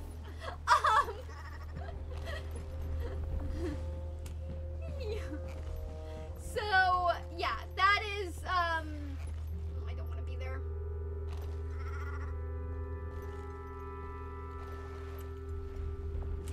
Oy. Okay, where is this?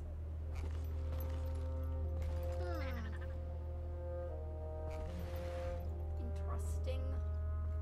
Oh, this is where that, like, ship is, isn't it? Okay.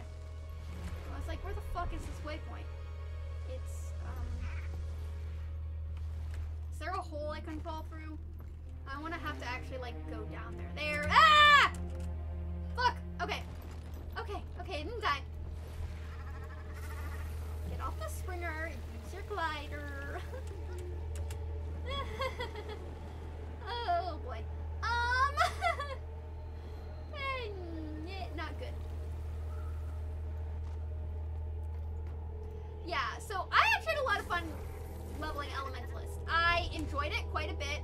I took up Catalyst because it doesn't seem to focus as much on switching between stances. So before I leveled an Elementalist, and I had taken up, I think, Tempest.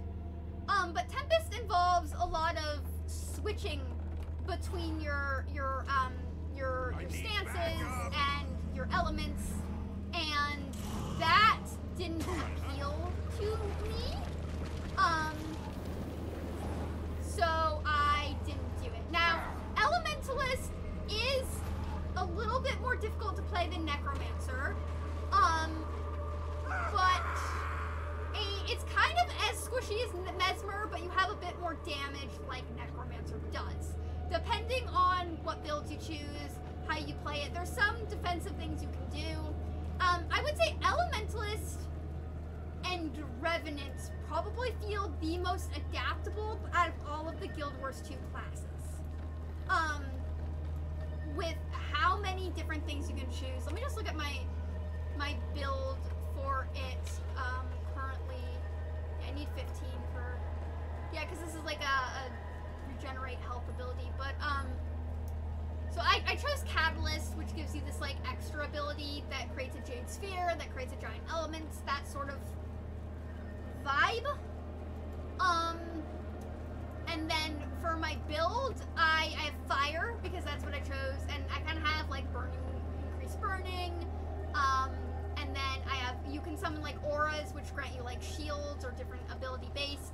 And then I have Arcane, which is all about like switching abilities, but it also gives you some critical strike things and some more damage, just stuff like that.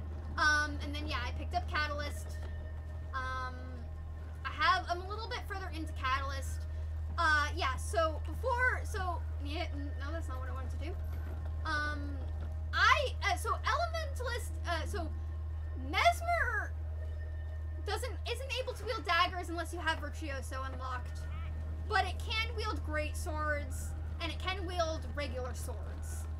Necro wields axes, and it can wield some other melee. It can wield daggers as well in their offhand. Elementalists can wield daggers in both hands. They cannot wield axes. And then yeah, Tempest you unlock Warhorn, and Weaver, you unlock swords. So I know that Weaver, a lot of people have really enjoyed Weaver too. Weaver really specializes in like weaving the elements together. And just to show you how crazy this is, I don't know if you can really see it. When you go to look at the build for Elementalist, you see all the regular stuff because each weapon has its own skill set, and then you see what the combined skill between them is. So here's all the different things, and then here's the combined skills of those things. So when you combine different elements, you get a whole new skill, which is a whole other level of difficulty I am not getting into. That's like its whole separate identity that I have no concept for because I refuse to do anything other than fire. Cause it's fire. I don't know what to say.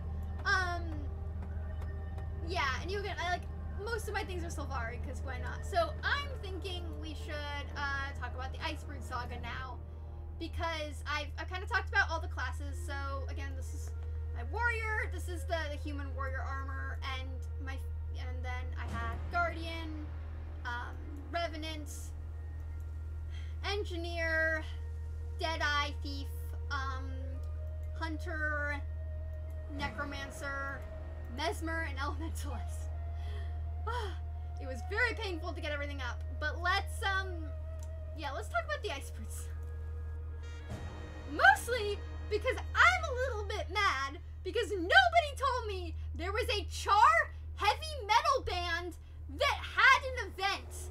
And that event, let me see if I can find this Char heavy metal band for y'all. This is my engineer, by the way. Her name is Cyborg Sweetheart. Enjoy her. But this is my, there's a heavy metal event. And this heavy metal event is like a Char heavy metal band. And each song is its own unique event. And there's a mosh pit. I mean, I ain't gonna lie. It's a very enticing point of playing this game. Although the Norn voice acting. So this is the mosh pit, alright? And there's an event that spawns here where a heavy metal band starts to play with genuinely good shite. And it culminates in the summoning of this fire dragon, and there's mosh pity exercises you do for the event. And it's fucking amazing. And nobody told me that in the Icebrood saga they take excerpts from this heavy metal band's songs and they use them for the battle system in some of the things, especially in the champions part of the Icebrood saga. And that in of itself would have got me to play the Icebrood saga so much sooner. So I am up to the Icebrood saga on my engineer. The only thing left is the end of the Age of Dragons and the patch notes after that, and then I will have completed all the content in this game, and then I will just be leveling it on other characters to grind out my masteries. Speaking of which, where am I mastery wise on this one? Okay, I'm almost done with this. I already finished Raven Attunement, so... The Doomlaw ruins are off limits during the celebration. That's in order. Okay, but nobody told me this. And if I had known there was a Char heavy metal band, I would have been all up in this shit way sooner. I would have been fist deep in this shite way sooner if I had known, hey, Char heavy metal band, check it out, because that shit was iconic, and I'm hoping it spawns soon. Okay, couple thoughts about the Icebrood saga. One, everybody has daddy issues in the Icebrood saga. Everyone has parent issues. They either have mommy issues or daddy issues, and nobody was gonna tell me that, like, why does every member of Destiny's Edge have, like, a kid we don't know about? Like, the fuck? Like, yeah, okay, but, like, why does everyone have parent issues? Like, someone on the writing staff was going through something, and, like, I'm from a semi-abusive home, okay? I have parent issues. I have a fuck ton of parent issues. I get it. But, like, every character in the Icebrood saga is going through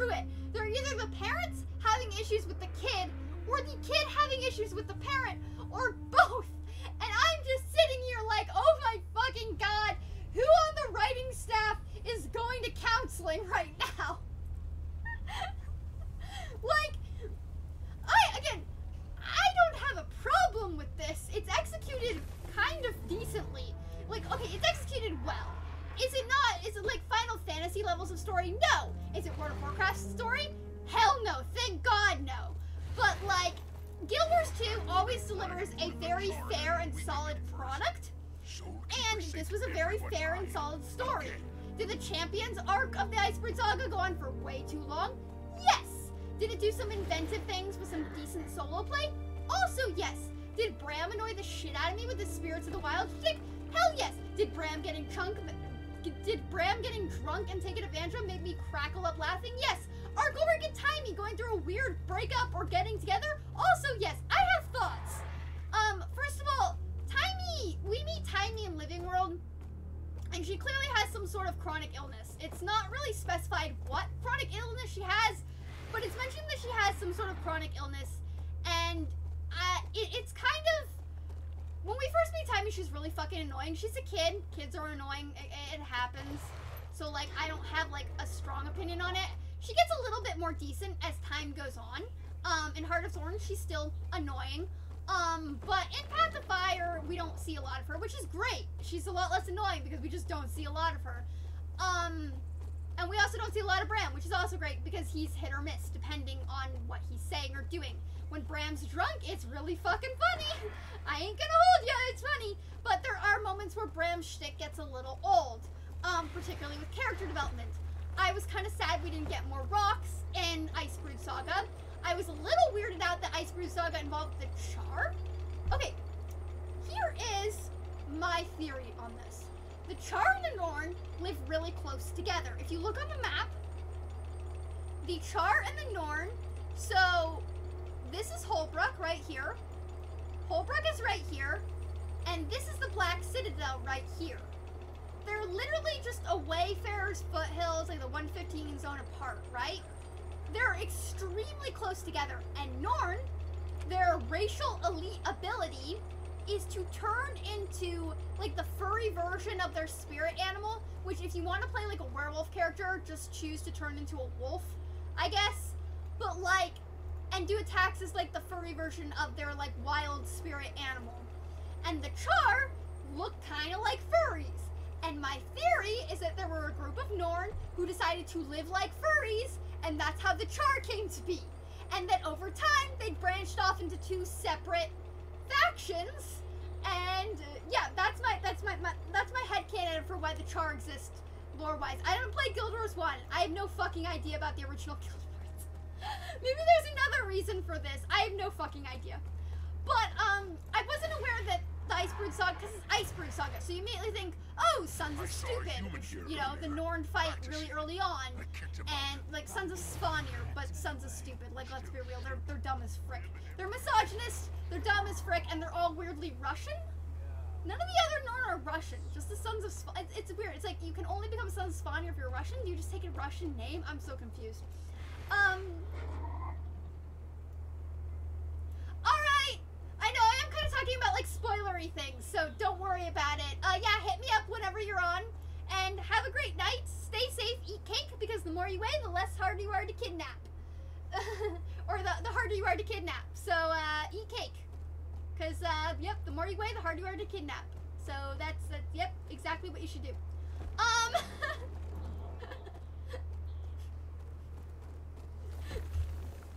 Oh, I didn't mean to do that. What'd I just click? Am I in some sort of... Oh, I was just... Okay. I got lost. What happened? How did I get lost on a bridge? Yeah. So, everybody in the Icebrood Saga has issues. Like, has fucking parent issues. And, like, I get that, like, oh, we, okay. I actually need to think about how to get to this jumping puzzle because... I hope Tribune Brimstone visits the Oozbit while he's here. Be great to see him in action. Don't hold your breath. Oh, my little legs. I'm not made for this. I'm an Asura. Don't expect jumping puzzles out of me, game.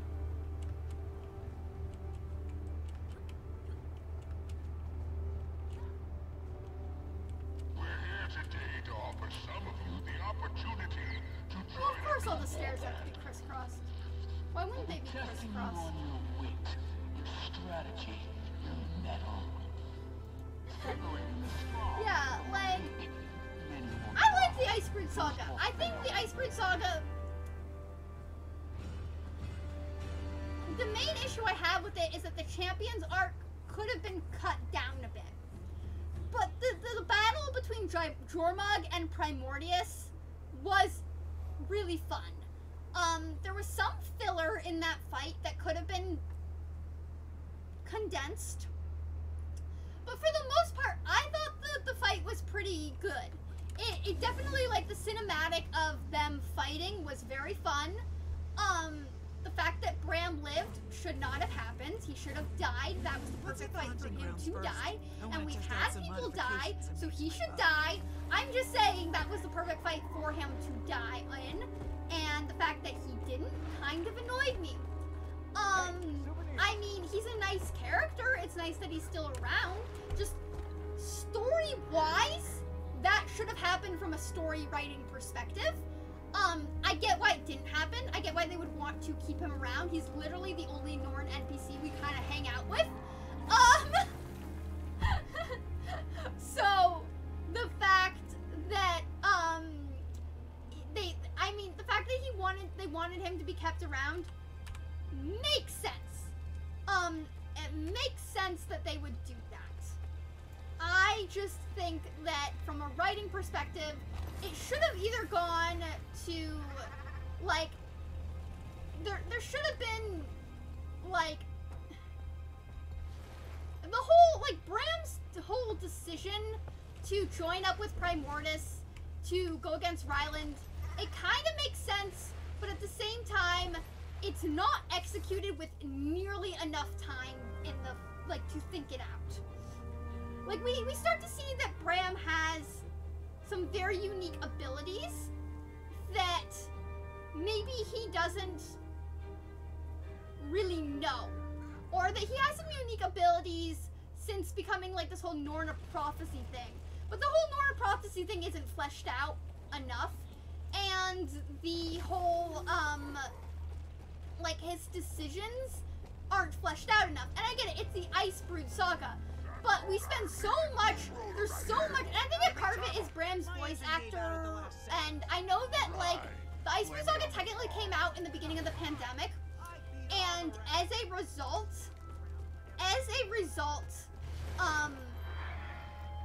they weren't able to do adequate voice acting very quickly, and that probably contributes to some of the lack of emotion, or some of the, because parts of the Icebrood saga came out when they weren't able to record and they weren't able to get stuff out very effectively. And I think that kind of contributes to maybe some of the issues that the Icebrood saga has. I wouldn't say it's the entire reason for them though. Some of it is kind of, like, some of the issues that the Icebrood saga has are very prevalent in, I think, Living World Season 1 or some of the other stuff as well. And I wouldn't say they break the Icebrood saga, but I definitely say they can make it feel a lot longer and a lot grindier than it is, or than it should be. Now, some of the stuff like the Champions arc, I had issues with just because, like,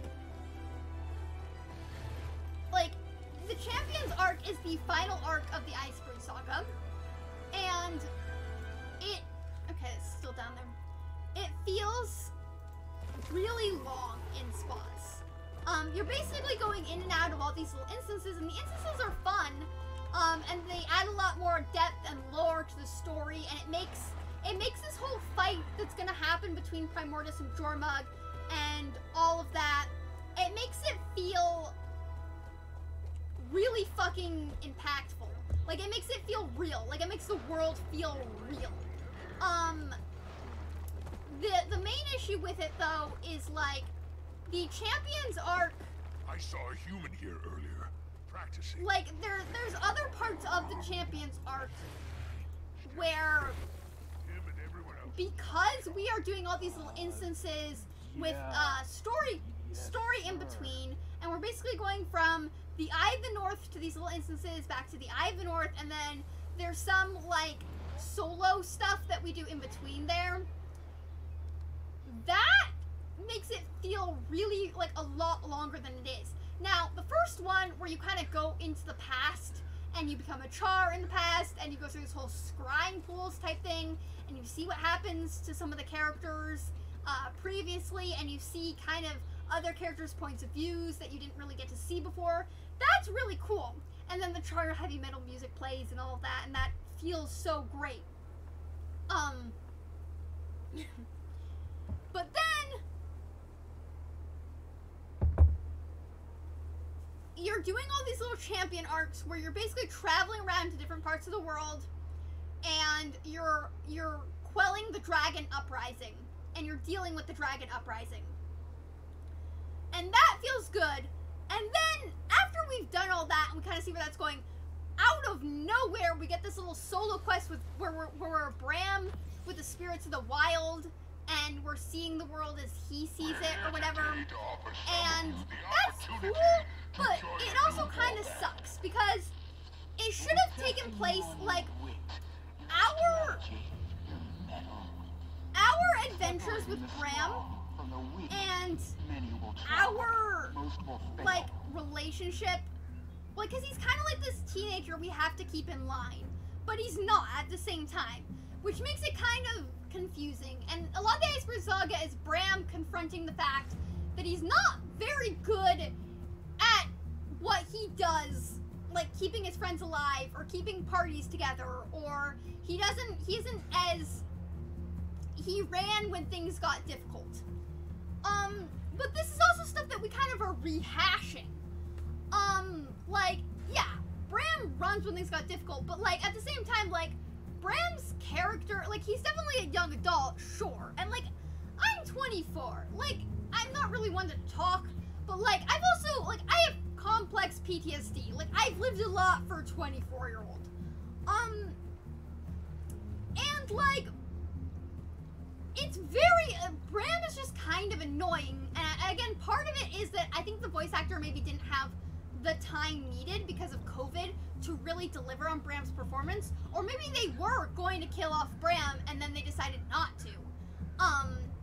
They should have, again, from a writing perspective, like that should have been a thing, but I get why they didn't.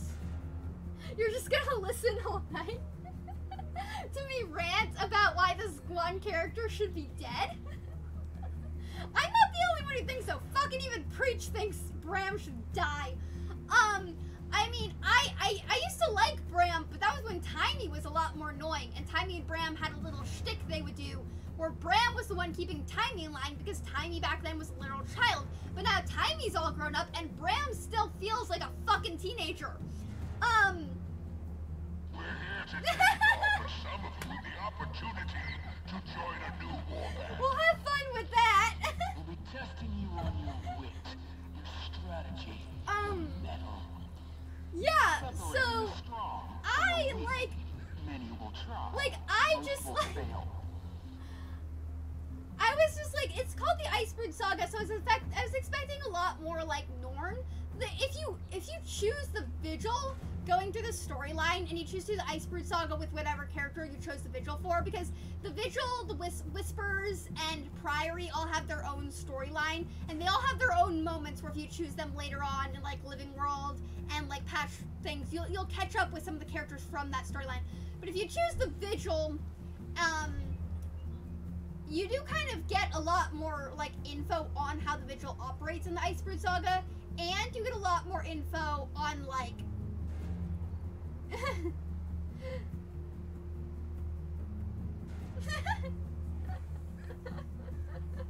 well, I'm glad to help. Yeah, but you get a lot more info on like how the Vigil operates. You get a lot more info on General Almora, who, you know, I already knew was a fucking badass, and I like me a badass bitch. And you get a lot more info on who Ajax's father was, which, if you join the Vigil, you end up killing Ajax, so that's kind of awkward. It's like, oh hi, I'm gonna kill you like I killed your son. Also, apparently Ajax had a kid, because you meet Ember, who was his is his kid because General Amur's her grandmother, and I'm just like, how did this fucking idiot have a child? I mean, I know it's not exactly like a skill, but still, like, like Ember's fucking awesome like her grandmother. She's not like a total dipweed like her father was, but like still, I'm like, how the fuck, like, everybody has children for some reason, and apparently they're children, like, Icebrood Saga is just full of fucking parent issues. Like, when I say the Icebrood Saga is full of parent issues, I mean chock full of parent issues. We meet Krisha, who's a fucking amazing character, who Ritlock apparently hooked up with, and has a relationship with, and their banter's pretty funny. The banter between Krisha and Ritlock is pretty good. Like, they definitely are still, they're like friends with benefits now. Like, they had a kid together, they definitely were a thing, but now they're kind of like fuck buddies. And Krisha is very good at tempering down Ritlock's, like, thing. They're a good team. But also, like, the whole, like, Ritlock pulling out his sword thing and Krisha using her elementalist abilities to channel it is pretty cool, but it's also kind of a sexual innuendo for him pulling out his dick. Like, the entire time, you're melting down ice walls, and you're like, Ritlock, Krisha, do your thing, where Ritlock pulls out his flaming sword, and Krisha channels it. I keep thinking about, like, oh, this is, like, such an innuendo for, like, dick play. I don't know what to do here. And Ritlock's like, we're doing this again? And Krisha's like, hell yes, we're doing this again. And I'm like, oh, great. Great. I wasn't expecting, like, flaming sword, elementalist, like, look, I have an OnlyFans where I do nerdy shit, and I'm totally stealing. Like, I don't know, like, somebody was being a little bit cheeky and dirty with it, and I'm gonna steal that. Like, that was good. Like, I wasn't expecting it, but I ain't complaining either. Like, okay, I think I have to actually go, like, up into the pit here. I know that it's, like, it said this is where the next event was gonna be, but it hasn't spawned, so maybe something happened with that. But, like,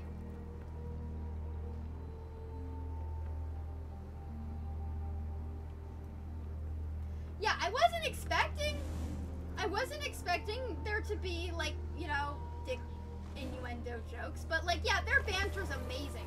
Like, the entire time you're going through the Icebrood Saga, you have this radio. It's like, in F14 it's your link pearl, basically, but in Guild Wars 2 it's like this, like, radio-esque thing, and it, like, allows you to hear your like, you know, companions on your journey. So we get to hear Bram being drunk, talking to Ryland, and them relating to having famous parents in Destiny's Edge, and, like, that's interesting. And, like, you know, we get to hear Ritlock's a little bit dirty laundry with Ryland talking about him being his father and all that shit. And, and, like, that's interesting. And then we also get to hear Gork just being like, will you two please shut the fuck up? Okay, it still says it's down there. The next event's down there. So I don't know if it's just taking a while or what, but... and, like, Gorg and Timey are definitely going through stuff. And I kind of thought Timey was maybe into Blish, who was like, Gorix. Okay, there we no, that's an entirely different thing. Maybe not? I don't know. I thought Timey was kind of into Blish, who was like Gorix's brother who put his brain in a golem and then killed himself. I don't fucking... Blish was, like, that whole arc was weird. They were like, oh no, Timey, you can't come here because then you'll see Blish as a robot and you'll be sad. But Timey was like, this is fucking amazing that you managed to put your brain into a robot. And that didn't actually unnerve me because my mom's a neuroscientist and she literally, like, is specialized in reading brain tumors and MRIs. She does, like, neuro-oncology. So I grew up my entire life looking at brains in MRIs and being tested in MRIs as, like, the guinea pig for whatever new system they were using. So, like, like, the idea, like, I kind of, like, the reason I like, like, Asuras are, like, neurology, like, they kind of remind me of research students. But, like, so the fact that she was like, oh, you managed to put your brain in a golem, this is amazing, I kind of was like, yeah, this is kind of like an everyday thing for me. Offer some of you the opportunity to join a new warband. Wait, maybe this is the Testing you on your wit. the thing, the event. Separating the strong from the weak. Is this the event? Can this be the event? Most will fail. Is the event finally up? Please be up. Ah, fuck. I'm just waiting for the next event to come up while talking about the Icebrood saga. Okay. Side note. Like, I wasn't expecting, like, the whole Vigil arc in the Icebrood saga where, like, Almora has a difference with Bangar, and then Bangar fucking does Bangar shit and uses Ryland. And also, it's kind of up for debate whether Ryland is actually being used or whether he is doing this willingly. Because he definitely is ambition hungry. But he's also not an idiot. Which means that he either really, really trusts Bangar or, like, because, like, I don't know what his exact, like, Ryland's motivations are up for debate. And, like, the fallout of what happens with Britlock and Ryland and Krisha has this line after the fight with Jormag where, like, Ryland is still trying to fight everyone even though it's over, and the dragon didn't number on him, and Ryland and Krisha are both just there being like, hey, please stop this, you lost, it's over now, just, like, give up and save your life, and Ryland's like, no, I don't want that, like, I don't, like, no, we're not doing this, and he's still trying to fight, and, like, Britlock ends up killing him to save Krisha. But Krisha has this line where she's like, oh, I should never have given birth to you, I should have bled you out. And I'm like, holy shit, that got dark! I wasn't expecting Guild Wars 2 to do that, or, like, you know, because Guild Wars 2 always delivers something solid. And yeah, there are some, like, kind of dark moments, and, you know, there's some stuff, but it's nothing, like, super... It's nothing like that. Like, FF14, I expect that kind of shit out of FF14. As soon as Heavensward happened, we all expected, and Shadowbringers, all of us expected that shit out of FF14. Like, last expansion is literally nicknamed Depression Walker. But I was not expecting that out of Guild Wars 2. I was not expecting that line. And her voice, Krisha's voice actor is phenomenal, and she fucking kills it. If I send the link, we can watch it. Oh, I need to find a clip of it online. I need to find a clip of it online. But Krisha's voice actor, fucking phenomenal. I don't think Guild Wars 2 has a New Game Plus system. I could just replay it, honestly. But that would just kind of be a really heavy spoiler. So I'll post it on Discord later. I'll post the link. I'll find it on YouTube and post the link later. But Krisha's voice actor fucking kills it. It's dark as frick, and I'm just like, I was not expecting that out of Guild Wars 2. Like, it's a solid story. There are some dark moments, but there's none of that really, really, really in-depth dark shit. And, like, yeah, there's the whole thing, like, yeah, you kill Amora's son if you join the Vigil. There's some stuff in, like, what was it? I think there's some stuff in, like, second Living World Season 2 with, like, Marjorie and her sister that kind of, like, teases.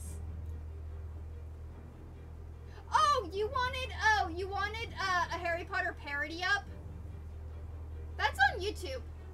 I have my reactions to that all posted on my YouTube channel.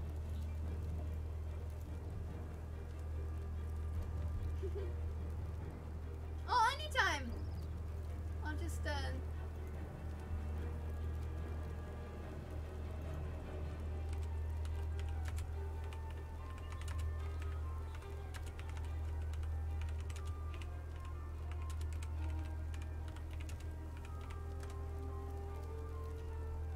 yeah, so, you mean the homeschool one from Studio C? I'll post that on Discord as well. I've seen that one, yeah. I've seen the homeschool one from Studio C. There's another Studio C sketch. I used to follow Studio C, and then they, like, rebranded their whole cast, and I didn't like them anymore. But, oh my god, it keeps saying the next event's gonna be up here, but it's not, so. I guess it's on a different map. I don't know. I'm just gonna start wandering around the map. I'm not waiting for the shit. I'm gonna leave the party because I'm kind of just over here. Yeah, I'll link it in Discord when I can. There's another sketch I really like from Studio C that's about the devil and God not wanting somebody because he's really boring, and neither of them want a boring person. So they did a coin toss to see. They did a coin toss to see who gets the boring person, and the devil lost. I'll link that one too. It's one of my. I think I've already linked it at some point, but it's one of my favorites. I'm talking about Living World. Yeah, I talked really quickly to cover up the fact that, I talked really quickly because, growing up, I wasn't really listened to, so I had to get all of my words out really quickly, and also, it makes me sound smarter than I actually am, which made people take me seriously and listen to me, so that's one of the reasons I talk quickly. Also, everyone in my family talks really quickly. So if you, I have 4 sisters for context. I'm second oldest. I have 4 sisters. We are all very close together in age. So we would all sit at the dinner table together and talk. And when there's 4 people vying for attention from parents who are mentally unstable and not very competent, we become very competitive and we all talk very quickly. So, yeah, I'm very, and I'm also, if I'm talking about something I'm passionate about that's like a special interest of mine, which Guild Wars 2 definitely kind of falls into that category, and like gaming in general falls in that category, I will spit out words like there's no tomorrow, and I will not stop. So if I'm ever talking about my pets or my games, you will never hear me shut up.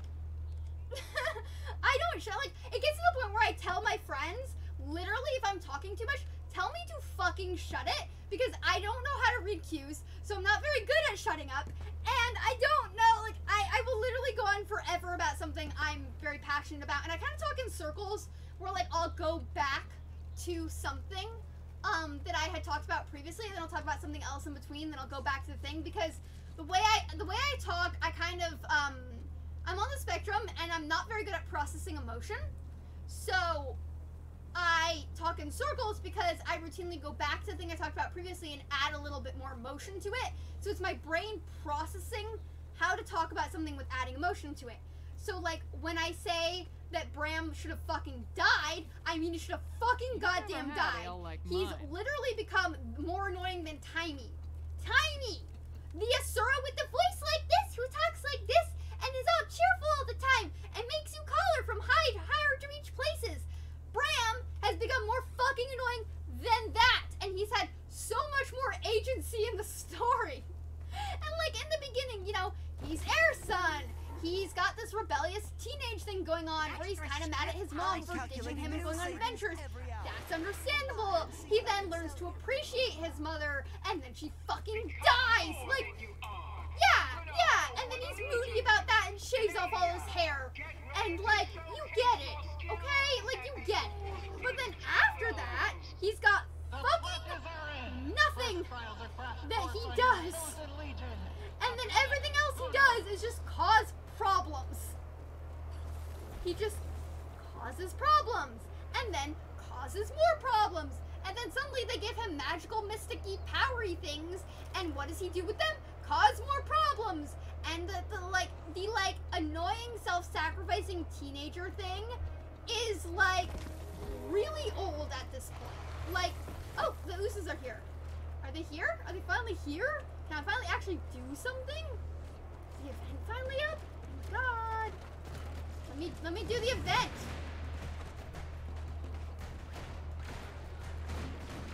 All I wanted to do. But yeah, so I talk in circles, and I kind of, case in point, and I add more emotion to each thing, and finesse each thing a little bit more. Thank you for thinking it's cute. Yeah, Bram effing annoyed me more than I can, like, and here's the thing, when Preach did his whole video about playing Guild Wars 2 and hating Bram, I wanted to give Bram a break. I was like, he doesn't need that character slander, he's not that bad. And Saga, and I was like, he's actually pretty fucking bad. I was like, you know what? I forgot. Like, I mean, again, it's the Icebrood Saga. I was expecting Norn. We got a lot more char politics than I think anybody was expecting out of the Icebrood Saga. Like, I'm gonna be honest. Like, the amount of char we should. Here's the thing. Here's why the Icebrood Saga feels disappointing. And it's the same critique I have with Stormblood in FF14, where everyone says, "Oh, Stormblood is the worst expansion." One, the Icebrood Saga comes after Living World and Path of Fire, and Path of Fire was actually really fucking good. Just really fucking good expansion, and it felt really good. It was awesome. It was amazing. And then, like Stormblood, Icebrood Saga tries to do the Norn side of things and the Char side of things, but it won't. It doesn't merge them together very well, and we spend way too much time on the Char side of things. And we spend not enough time on the Norn side of things because the only Norn we had for reference is Bram. And they should have rectified this. I mean, I guess we have the leader of the Vigil, but her whole shtick is the Vigil. To the point where after you're done with all the Vigil shit, she doesn't have anything else to really do other than keep Bram in check. And that kind of robs her of any agency or character development, or making her feel like a fully fleshed out character. And like, the thing about it is like, they could have rectified this easily. So, with the Char side of things, they introduced Krisha, they introduced Ritlock, they introduced Vanguard, they introduced the Flame Legion joining the Char, and like the political components of the Char. And like, if you play through the Char storyline, you know the Char are a little bit fucked up politically. They're very much war, and it brings up a very interesting point. Where like, it brings up this very interesting point where like, the Char, now that there's no war, now that the pack is no longer at war, the Char don't really have a lot to do. And also, now there's no war with the Flame Legion, the Char don't feel like they have a purpose. And also, you having a fucking giant dragon doing your shit for you and dealing with the whole branded thing, and like, cause like, we eliminated a lot of Char problems. We eliminated Krokatoric, and we eliminated, and the Flame Legion joined the rest of the Char legions. Or most of the Flame Legion did. So the Char don't feel like, for a race that's always constantly at war, to no longer be at war, that is a hurdle that the Char have to, that's a self-identity issue the Char have to deal with. And that's a very interesting topic that the Icebrood Saga approaches. And they add new characters in who give more context to this topic. With, you know, Ritlock being very happy about like this, and like, you know, not, like, you know, kind of realizing he's not very good at doing all the politics stuff and things like that. Krisha being very neutral on this. Vanguard wanting the Char to be at war, and wanting the Char to march on the humans, and all of this shit, and stuff like that. And then, but like, they could have done this with the Norn, because it's called the Icebrood Saga! Icebrood! Like what you deal with as a Norn! That's what it's called! And they should have added more Norn characters in, who maybe had opinions on what was going on with Jormungand, and what was going on with the Char, and what was going on with all these other characters! Icebrood, so like Dragon Brood, Icebrood. And, like, I didn't hate this arc at all. I really didn't hate this arc. I mean, I'm talking about it as if I hate it, because I'm being really critical of it, but I actually kind of liked this. I thought the Icebrood Saga was actually pretty decently done for patch content. I really liked Living World Season 2, and I liked the Icebrood Saga as well. Living World Season 3 was fine. It wasn't like amazing, it was fine. Dealing with Caudicus was fine. I thought the Icebrood Saga was a step in the right direction, but if they want, like, but I also feel like there was some disconnects, and I know that it was made during COVID, and as a result, there's probably some issues with that, and maybe some of these disconnects can be explained. But it's kind of similar to how I feel about Stormblood in FF14. game. Stormblood miles better than this, but it has a similar issue of them trying to do two things at once and not combining those things successfully. Unlike Stormblood, the Icebrood saga has the issue of spending too much time on the Char and not enough time on the Norn. And which is kind of a problem for something that focuses on what is historically in Guild Wars 2 up until this point been a Norn issue. And the fact that it's been a Norn issue up until this point and it's so focused on the Char is a problem. Like they should have added more Norn characters. And if they had added more Norn characters, it probably wouldn't have felt so disconnected from each other. But it seems like they really wanted to make a Char Civil War arc, and it is a Char Civil War arc, but then maybe they should not have called it the Icebrood saga, is what I'm saying.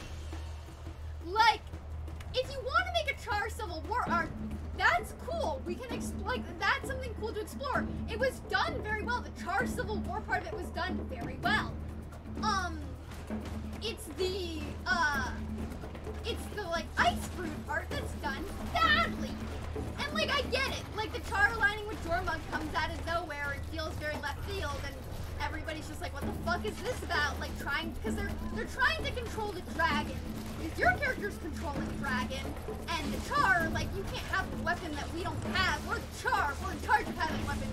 The only other people who have weapons are the Asuras, but we're neck and neck with the Asuras in that.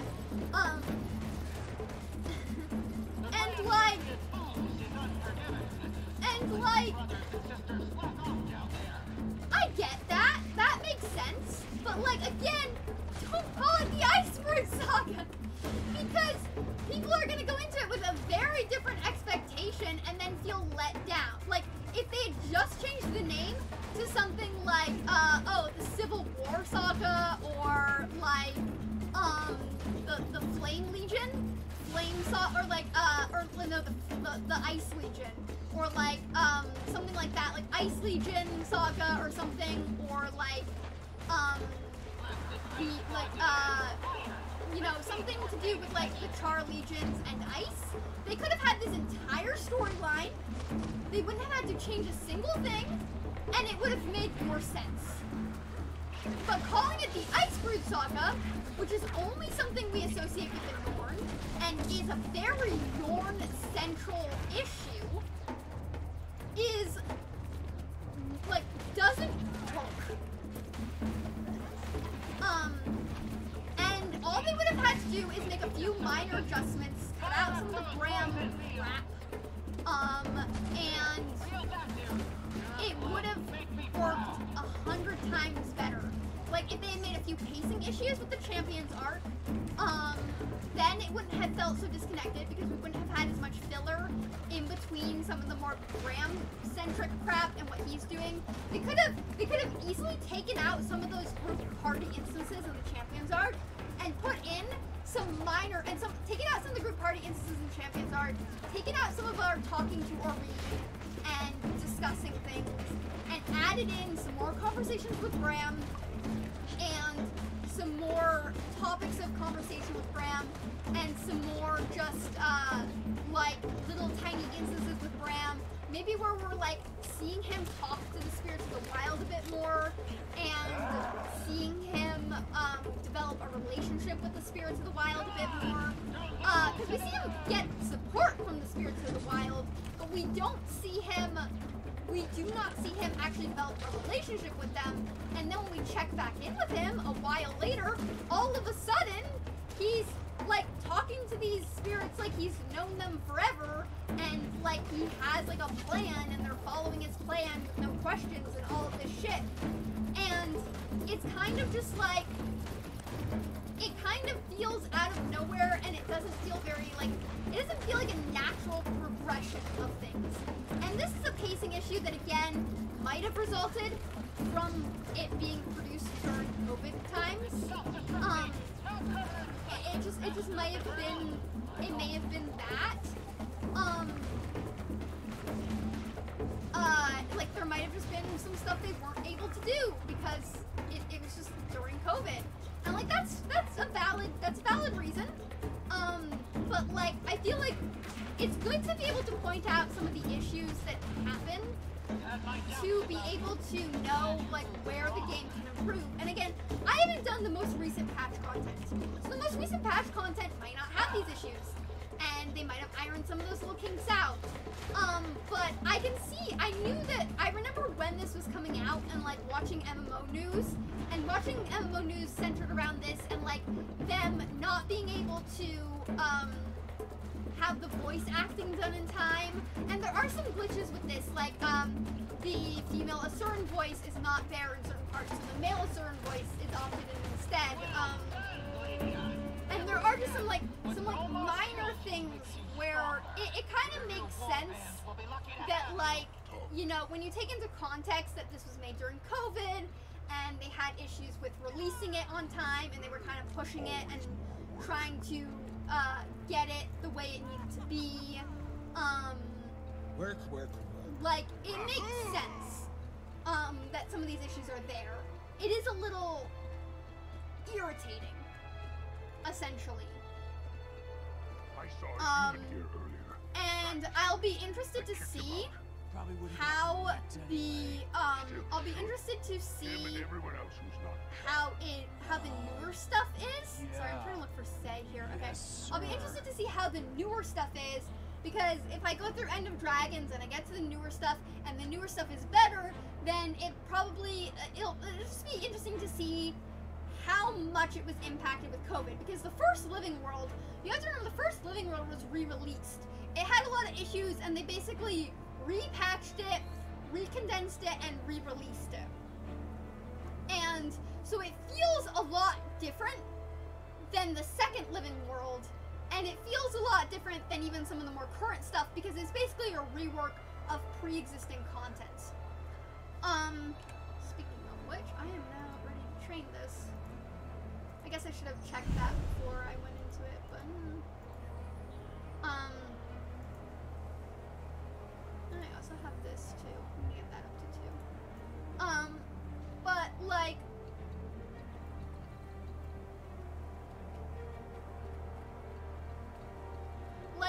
I'll be interested to see, like, I'll be interested to run a comparison just to kind of see how it feels like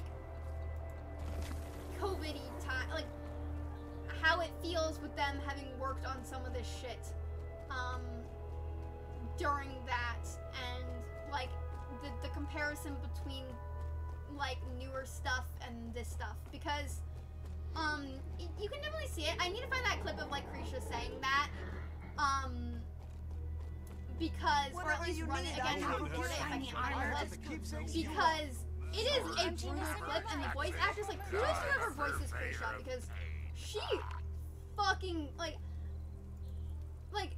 the voice actor who plays Krisha fucking kills it.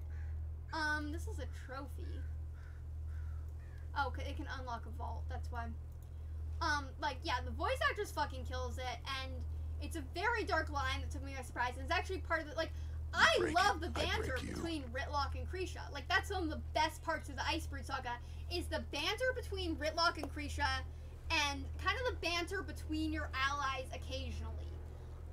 The worst part is whatever they did with Bram. Like, it's called the Icebrood saga, you expect it to involve the Norn, because this is their Jormug, it should involve the Norn, because it involves Jormug. Jormug is a Norn problem, and yet we never hear from any of the Norn leaders. We never hear from any Norn except Bram and Javi, who's like in charge of the Vigil now. And Javi, after you get through that part of the story, she never voices an opinion again.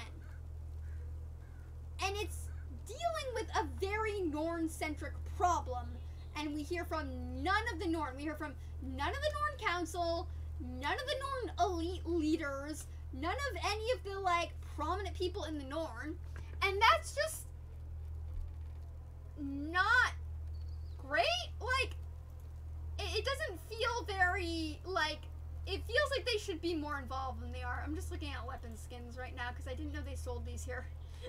I'm like, oh my god, this merchant sells weapon skins? New glam, hell yes. Do I want any of them is the next question on my list. Because if any of them are something I want, then that is something I shall get. But if none of them are something I want, then I don't know if I'll get it.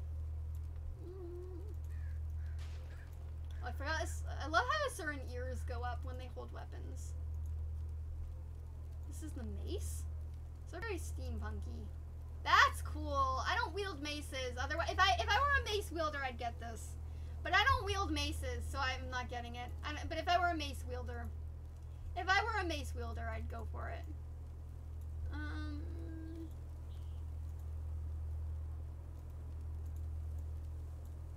What does it look like wielded? Oh, okay. I don't use shields enough for that. Scepters. Kind of meh. Short bow.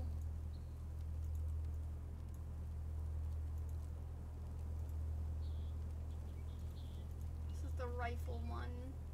That's actually kind of cool. It's got like a bayonet on it.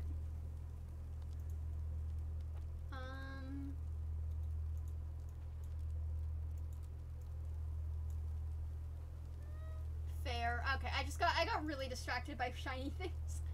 I am such a raccoon. If someone puts like shiny things in front of me, I'm like, oh, new shinies. This is the torch. I feel like there are better torches out there though. Well, I guess it depends what you're trying to do. I did see someone with a really cool One Punch Man. They were playing, I think they were playing like Daredevil too. And I was like, oh. It is true, Guild Wars 2 doesn't really have a punchy spec. Maybe Rogue will get that later on. This is the Warhorn. I don't know if there's anything I particularly want here. I just got distracted for a second. You're ranting about the Icebrood saga because shiny shit. Okay. Last chance to buy. Everything must go. I think that's gonna be it for me tonight. I just wanted to talk about all the classes I've leveled and my thoughts on them, and I wanted to talk about the Icebrood saga and my opinions on it and kind of go on a little rant about it because I did really like it. I really liked it a lot, but I also had a lot of thoughts, and there were parts of it that were very fun and there were parts of it that were very infuriating, and there were parts of it that were a mixture of both, and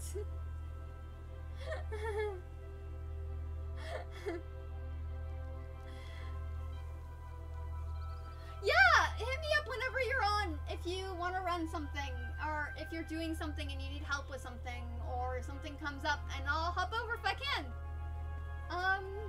Yeah, and then, you know, I'm around, and yeah, I make music videos, I do a lot of stuff, so, yeah. Hang on, let me do my, my, like, end thing here. Cool. I play a lot of F14 and Guild Wars 2 currently, but, I'm kind of an MMO crackhead, so if there's an MMO out there, I'm either gonna try it or I've already tried it. So, yeah, I dabbled in RuneScape a bit, but I don't come from a family that games, so I kind of joined the gaming community a little bit, like, after RuneScape was a thing. I tried Elder Scrolls Online for a little bit. It was okay, it's just a little bit, like, it doesn't feel smooth to me, at least, but, I understand why people like it, and there were parts of it I really liked.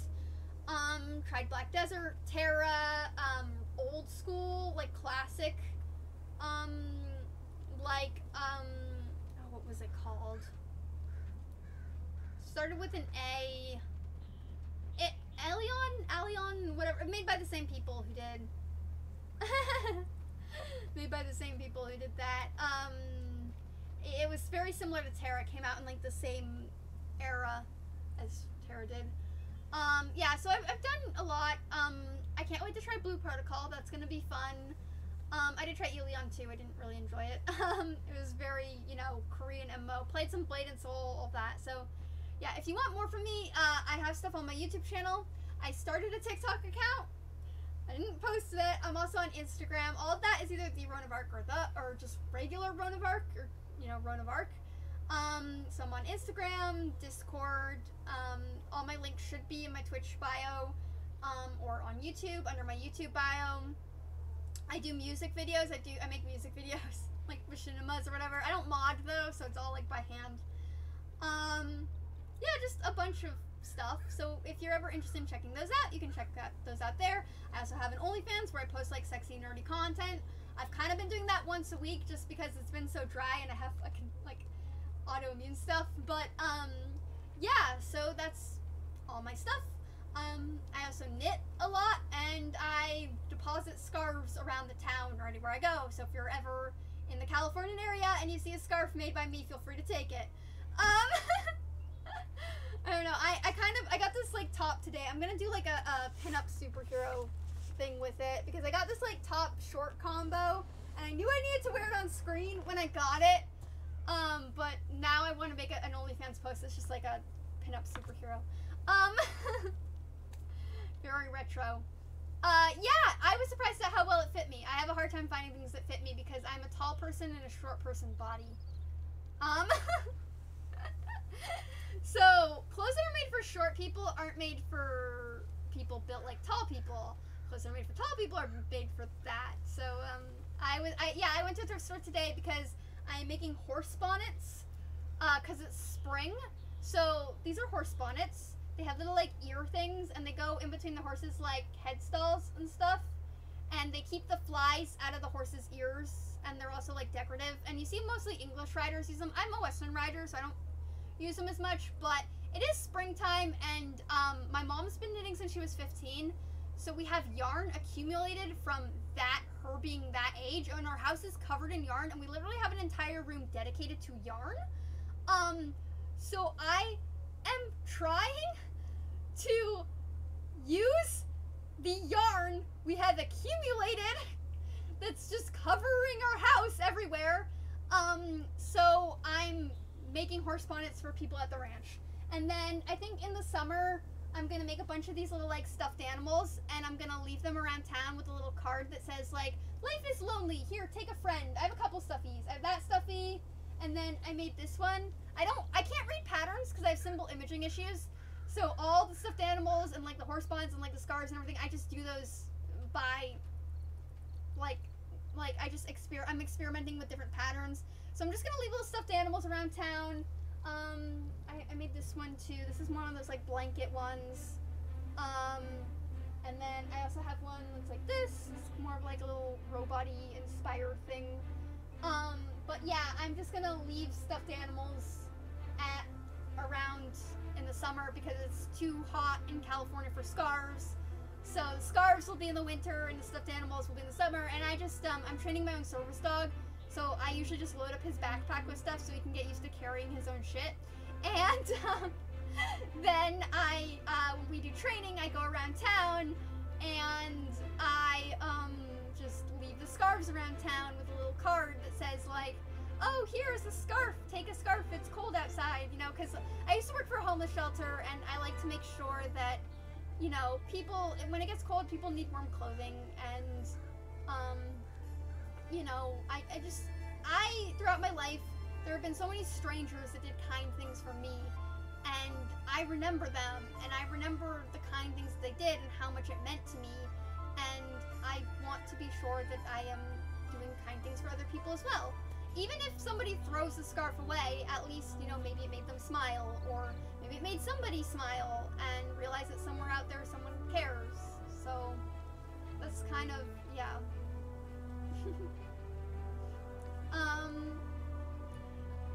Yeah.